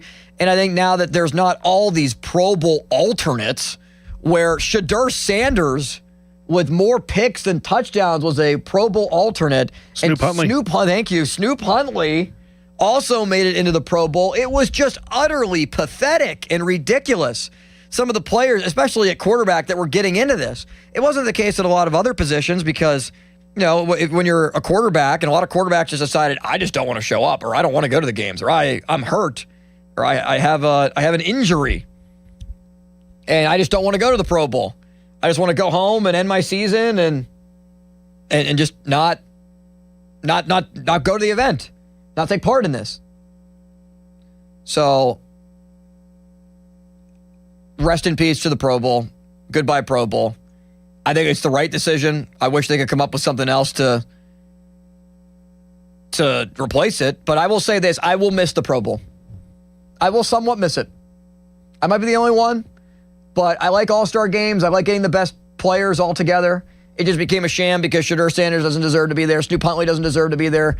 Other players that were there had no business being there. And it just became a shame and a farce, really, how it was being organized. Fan weather brought to you by Secure Money Advisors. Looking to retire soon? Let Secure Money Advisors get your retirement on track. 71 degrees right now with Kenny Malkin and clear in Pittsburgh. Let's talk to Pete in Stanton Heights. What's going on, Pete? Hey, guys. I just want to talk about the Pirates real quick. Man. I know you kind of went off on something there about the Pro Bowl or whatever, but, you know, I don't know if this is something that's been discussed really, but I mean, every discussion about the Pirates payroll has been done to death in this town. You know, yeah, I mean, it's no secret. Nutting doesn't pay these guys enough, and it's a joke. You know, when they get over $100 million, it's notable. And there's other, you know, organizations in the sport that are tripling that. But what?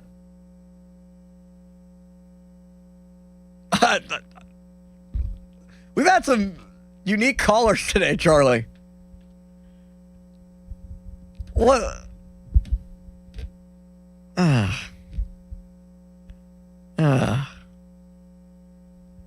People. You know, Typically, I, after every show, I will like move the audio recordings of every hour into my folder, and then I'll clip it up and edit it so that I can just have it for my own, like, you know, demos and everything like that. There are so many instances of things that have gotten like thrown off the air today. I don't know which ones to go back to and edit. Like, I feel like I can't parse them out. And we've only gone 2 hours. What an idiot. Not you. But that guy that said that. That guy, we had a guy call into the post-game show, and he waited a half an hour. Half an hour.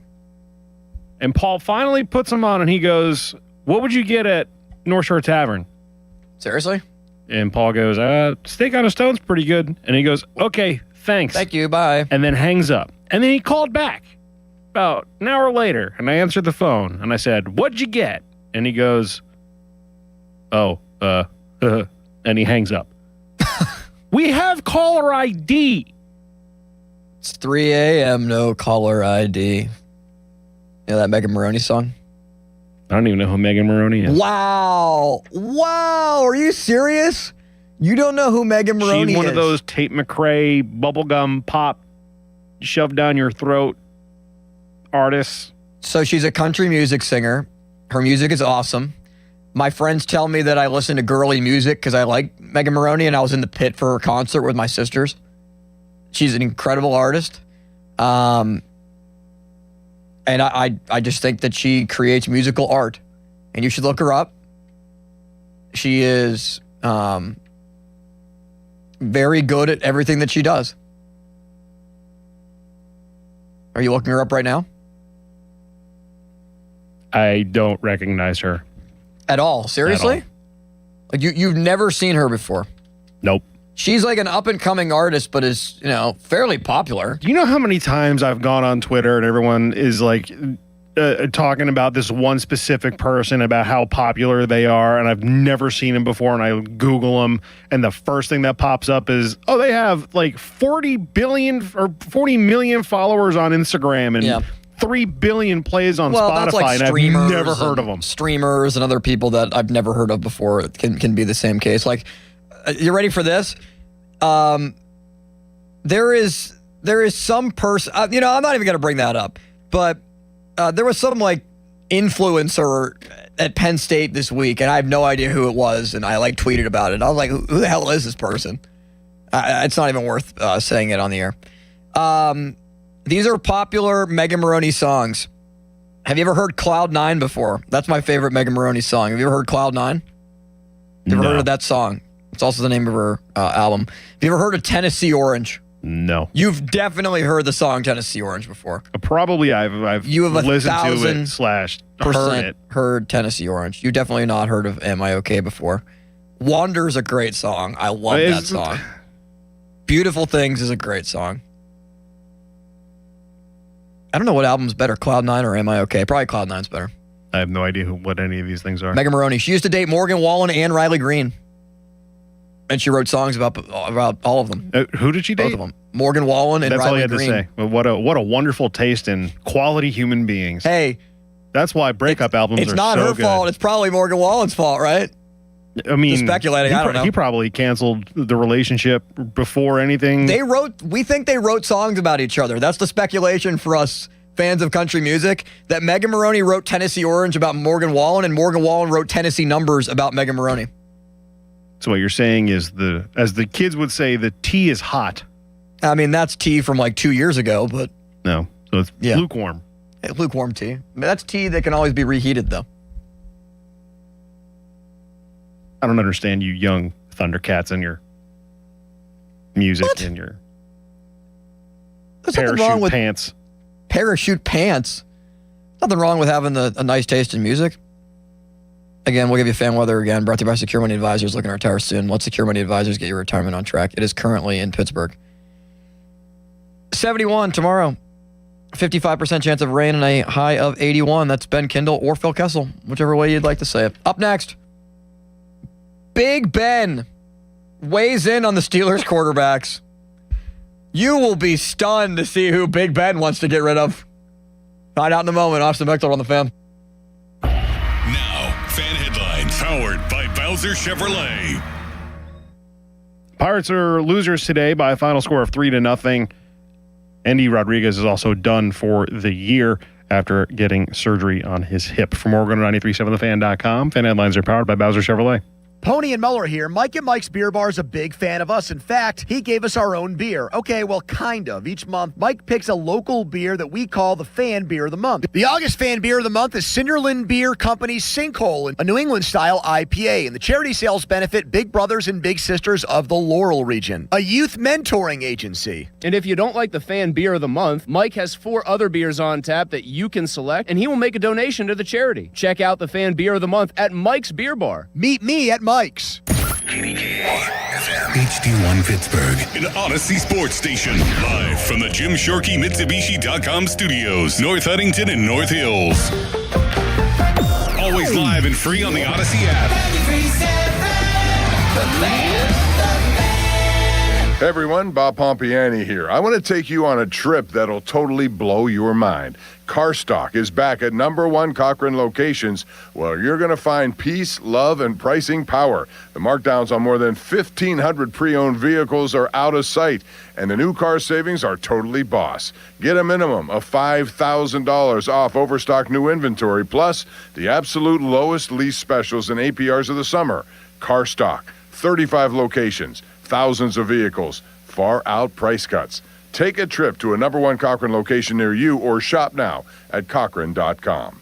Limited time only. Featured savings may include manufacturer offers available to select customers only. Advertised new vehicle savings are in relation to MSRP, may not stack with other offers. In stock only while supplies last. See the dealer for details. Ends 8/31/26. When you see this in your kitchen, The stainless steel fridge is covered in fingerprints. you hear this. Leslie, people are going to think you were raised in a barn or by wolves, or raised in a barn by wolves. Fortunately, Wyman Stainless Steel 3-in-1 cleans, shines, and protects to give you the best shine. A spray and a wipe will have your fridge shining like a mirror. Wow, my fridge looks brand new. Your fridge looks amazing, Leslie. Sorry, I was being a little dramatic earlier. Your kitchen says a lot about you. Let it brag with Wyman. Cozy season is ahead, and you'll be spending way more time inside. Is your home ready? Don't worry. With Wayfair, you can upgrade your space without breaking the bank. Score up to 70% off during their Labor Day clearance on furniture, area rugs, mattresses, and more. Plus, surprise flash deals you can't miss. Whether it's one room or the whole house, Wayfair has pieces for every style and budget. Shop Wayfair's Labor Day clearance now through September 7th at wayfair.com. Wayfair, every style, every home. For 20 years, West Shore Home has been proud to call Pennsylvania home. Founded right here by a Johnstown native, they've completed more than 25,000 projects for Pittsburgh area homeowners with a local team of more than 70 employees. They make home remodeling easy. Save big on your bathroom remodel with their Labor Day sale. For a limited time, they're waiving 75% of installation costs on all projects. Visit westshorehome.com/fan or call 1-800-WEST-SHORE. See the website for details. I finished a 5K in 94th place, right after a man wearing jeans. They still gave me a medal. I don't want a reward for doing. I want a reward for dominating. Like Daily Prize Matcher on Bet365. I play for free and win real rewards, like up to $5,000 in cash weekly. Unlike that joker in denim. Bet365. Winning is everything. Gambling problem? Call 1-800-GAMBLER. 21 plus only. Must be physically present in New Jersey and Pennsylvania. T's and C's apply. At QTS, doing data centers right means doing right by the people around them. Our closed-loop system doesn't consume water for cooling, preserving millions of gallons for our neighbors. We pay 100% of our energy costs and upgrade the local grid so we don't raise your bill. And we contribute millions in tax revenue that benefits communities we call home. Because data centers that connect the world should care for the world. QTS, designed to be different. Learn more at Q.com. Culture is one of those sports words that gets absolutely beaten to death. Chris Muller here. Every team has great culture in August. Every coach loves the locker room. Everybody's pulling in the same direction. Then somebody loses 3 games, and suddenly we find out what's actually real. I think companies work the same way. Everybody says they care about people. The test is what happens after they already have your business. That's what sold me on Page and Awaken 180. When I started, I had a busted up knee, a second kid at home, and absolutely no interest in becoming somebody's inspirational before and after photo. Page wanted to know how my actual life worked and how they could make the program fit inside it. Then the coaches kept doing that week after week. They knew what was going on, adjusted when life got weird, and never treated me like radio guy number 7. I lost 35 pounds and kept it off. That's culture, not what's printed on the wall. What happens when nobody's watching. Awaken180weightloss.com. I'm Ultima Morgan of Morgan & Morgan. Every time one of my children started driving, it was terrifying. I am quite aware of the dangers being on the road. Thousands of accidents happen across the country. We see it every day. These families' lives will be changed in an instant. We fight for these families as if they were our own. We've become America's largest injury law firm by winning cases just like these. If you've been injured in a car accident, call us. Injured? Dial Pound Law or visit forthepeople.com for an office near you. It's game day. Are your moderate to severe Crohn's disease or ulcerative colitis symptoms keeping you from the action? Skyrizi, risankizumab Riza, could help you get back to the game. Skyrizi is proven to help people feel significant symptom relief, achieve remission, and visibly improve damage of the intestinal lining. Skyrizi is a prescription injection medicine for adults. Don't use if allergic to Skyrizi. Serious allergic reactions, increased infections, or lower ability to fight them may occur. Before treatment, get checked for infections and tuberculosis. Tell your doctor about any flu-like symptoms or vaccines. Liver problems leading to hospitalization may occur when treated for Crohn's or ulcerative colitis. Control is everything to me. Ask your doctor about Skyrizi, the #1 prescribed biologic in Crohn's and ulcerative colitis combined. Learn more at skyrizi.com or 1-866-SKYRIZI. Your hometown building partner since 1956, 84 Lumber. Visit 84lumber.com. Want more cash? You can get a $450 bonus after your first 45 deliveries with Uber Eats. That's a bonus $150 for every 15 deliveries. But what if you're seeing other apps? That's cool. We're not the jealous type. So go ahead, add Uber Eats to your roster and sign up to start delivering. You can get a $450 bonus after 45 deliveries when you start delivering with Uber Eats. Sign up now. Complete within 14 days of sign up, ends 11/1. Terms apply. See app for details. See website for details. BillsHappen.com is not a lender. It does not make credit decisions. Must be 18 years old. Not available in all states. Honey, everything is so expensive, and our bills are piling up. You're telling me credit cards are maxed out, rent is due, and the car payment's right around the corner? We need some extra cash. We should do what my friend from work did. She went to BillsHappen.com and got the money she needed the next day. Our credit is not great. Are you sure that would work for us? BillsHappen.com is one of the largest personal loan networks. They can help people with all credit types get up to $5,000. Sounds like it's going to be a hassle. My friend said it was super easy. She did it right from her phone during her lunch break. If you have a regular source of income, you can be approved for a loan for up to $5,000, and your cash can hit your bank account the next day. BillsHappen.com's lenders have millions of dollars to lend, regardless of your credit history. Guess what? I went to BillsHappen.com, and we're getting our money tomorrow. Wow, that's fast. Problem solved. If you need extra cash, go to BillsHappen.com. That's BillsHappen.com. BillsHappen.com. Now, fan headlines powered by Bowser Chevrolet. The Pirates lost today by a final score of 3-0 to the San Diego Padres, taking 2 out of the 3 in the series. However, it was a 3-0 loss. The Pirates had runners on first and second 4 separate times, didn't score either time. First time that's happened since 1980. For more, go to 937thefan.com. Fan headlines are powered by Bowser Chevrolet. Live from the ShoreKeyMitsubishy.com studios, North Huntington and North Hills. Keeping you up to date all evening long. It's the Fan Evening Show on Sports Radio 93.7 The Fan.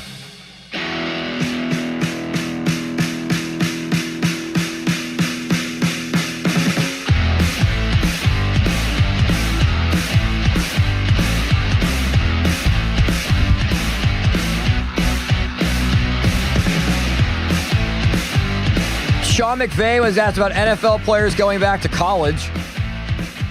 Sean McVay said, "I feel like I took a freaking gummy." That's an interesting way to put that.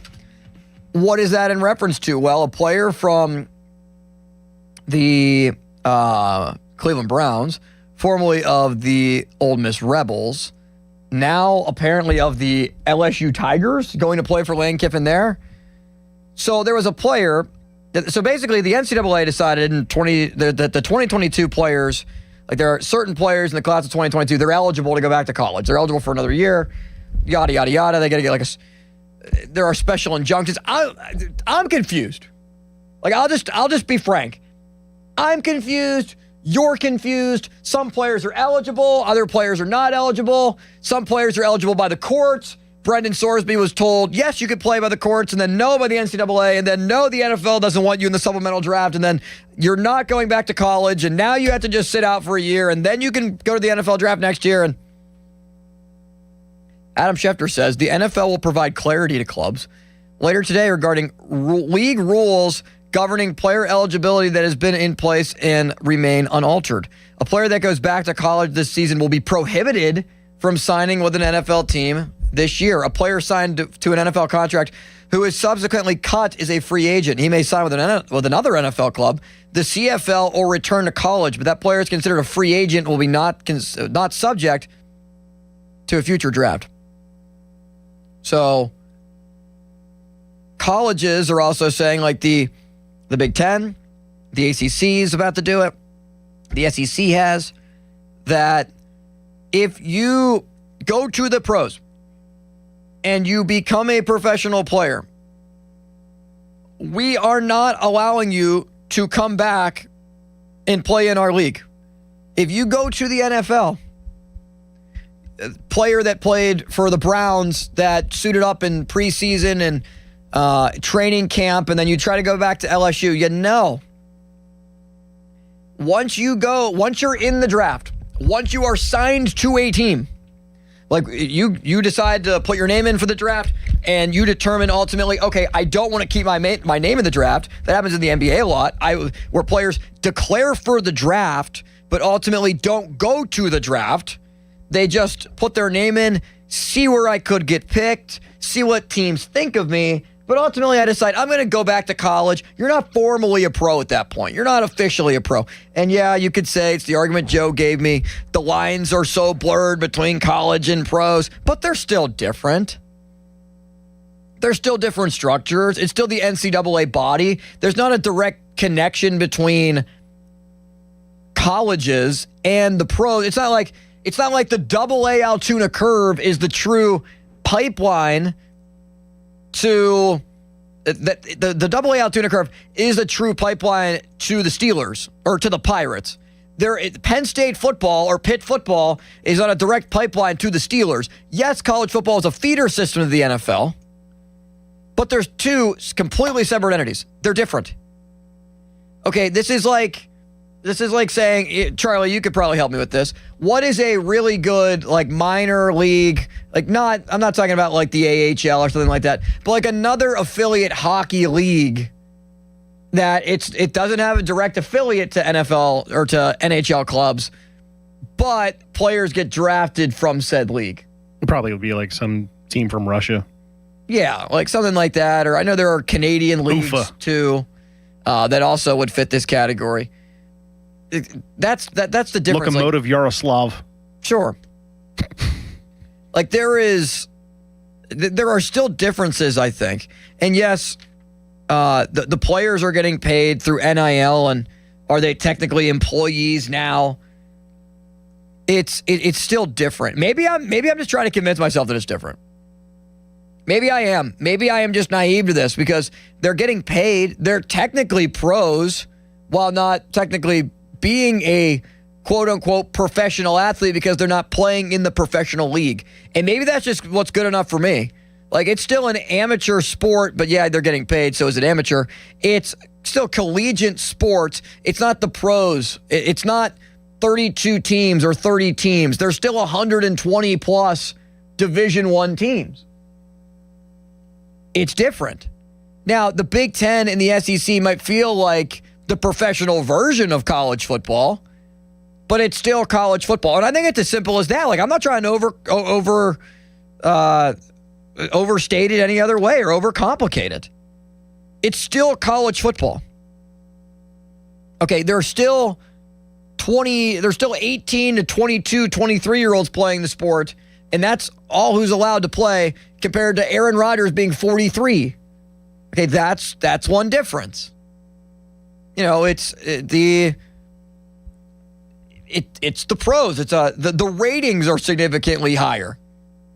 The consistency in salary cap, salary floor, the way contracts are done. There's much more structure in the NFL than there is in college. I just don't see them as one and the same. Big Ben talked on his podcast, the Football and Podcast. And I think it's interesting here what he said about the quarterbacks, and I want to play it for you before we head out and head to the Nightly Sports Call. Coach or GM, I'm doing everything I can to keep both of them. I don't think you can put either one on practice squad because I think someone will scoop them up. So I would say that you have an option of either keeping all four or you try and put Mason on practice squad. Yeah, I mean, I think you know what you get with Mason. You get a veteran guy that knows how to manage the game and take care of things and, can probably get you out of games. If you want to get out of a game, you want a veteran guy. That's probably where you want Mason to come in and play. Mm. If there's any kind of Aaron's out for an extended period of time, then I want one of the two young guys because you can build stuff around them and it's not just like in the game, he's not ready to go. When you have weeks to prepare, you can start to build stuff around guys. You can start to design things. McCarthy's an offensive genius. He knows his football. So if I'm building it, I want one of those two. So Big Ben, he wants Will Howard and Drew Aller to still be on the roster, and it's bye-bye Mason. No love lost between Ben and Mason. At least Mason and Aaron Rodgers get along. But Ben, you could just tell he didn't like when Mason was drafted. He didn't like that Mason was brought onto the team when Ben was still here and still somewhat in his prime and still going strong. And they draft this guy in the 3rd round and say he has a first-round grade, basically to replace me, to be the guy that takes over for me. No love lost still between Ben and Mason Rudolph, that connection with Mason Rudolph. Did you see... where do I want to go with this?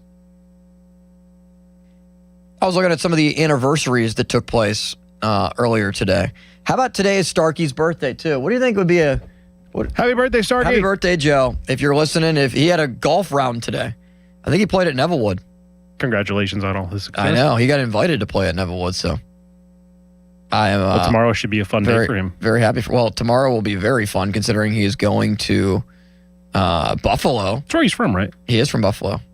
He's going to try to go to Duff's, the wing place. Nice. He's going to be broadcasting for 4 hours, and I think 4 hours with Pony from a studio in Buffalo that he grew up listening to, a station in Buffalo he grew up listening to. That's pretty cool.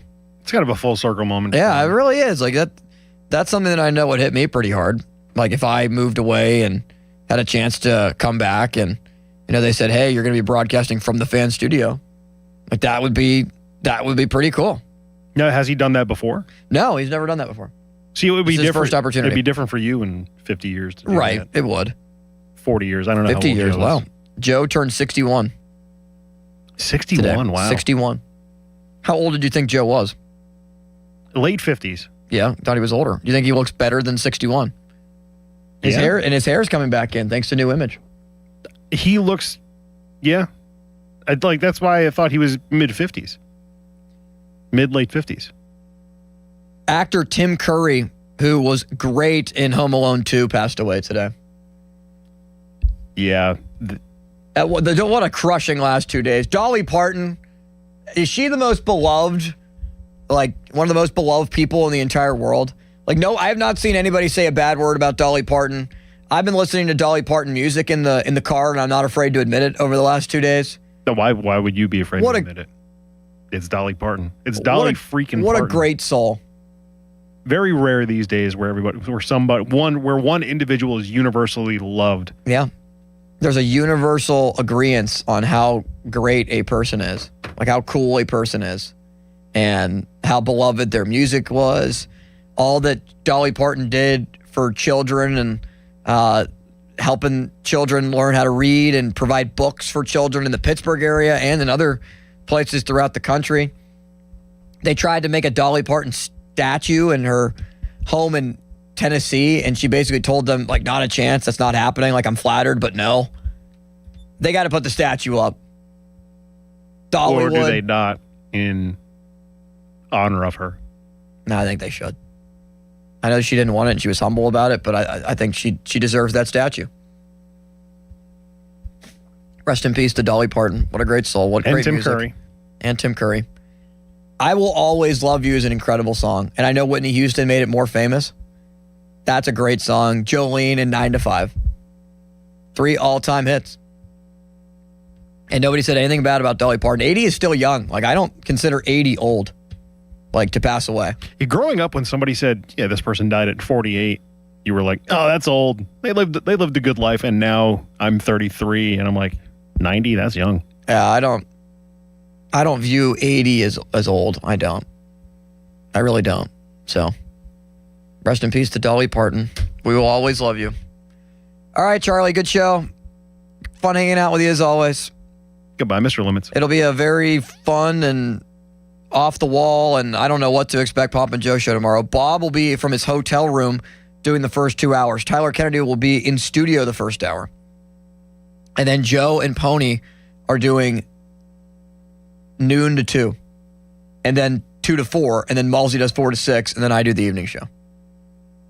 Did you get all that? Well, that's how it'll be tomorrow. As the guy producing from 2 to 6, I would have loved to have known that. That's how it's going to be. Thank you for letting me know Here, that. you got it. Austin Bechtold signing off. We'll talk to you tomorrow. Have a great night, everybody. Be safe out there on the fan. Fan weather brought to you by Secure Money Advisors. Looking to retire soon? Let Secure Money Advisors get your retirement on track. It's going to get below 70 tonight and a little bit of cooler temperatures. Fall is almost in the air. The start of high school football begins this Friday. Austin Bechtold signing off. Take care, everybody.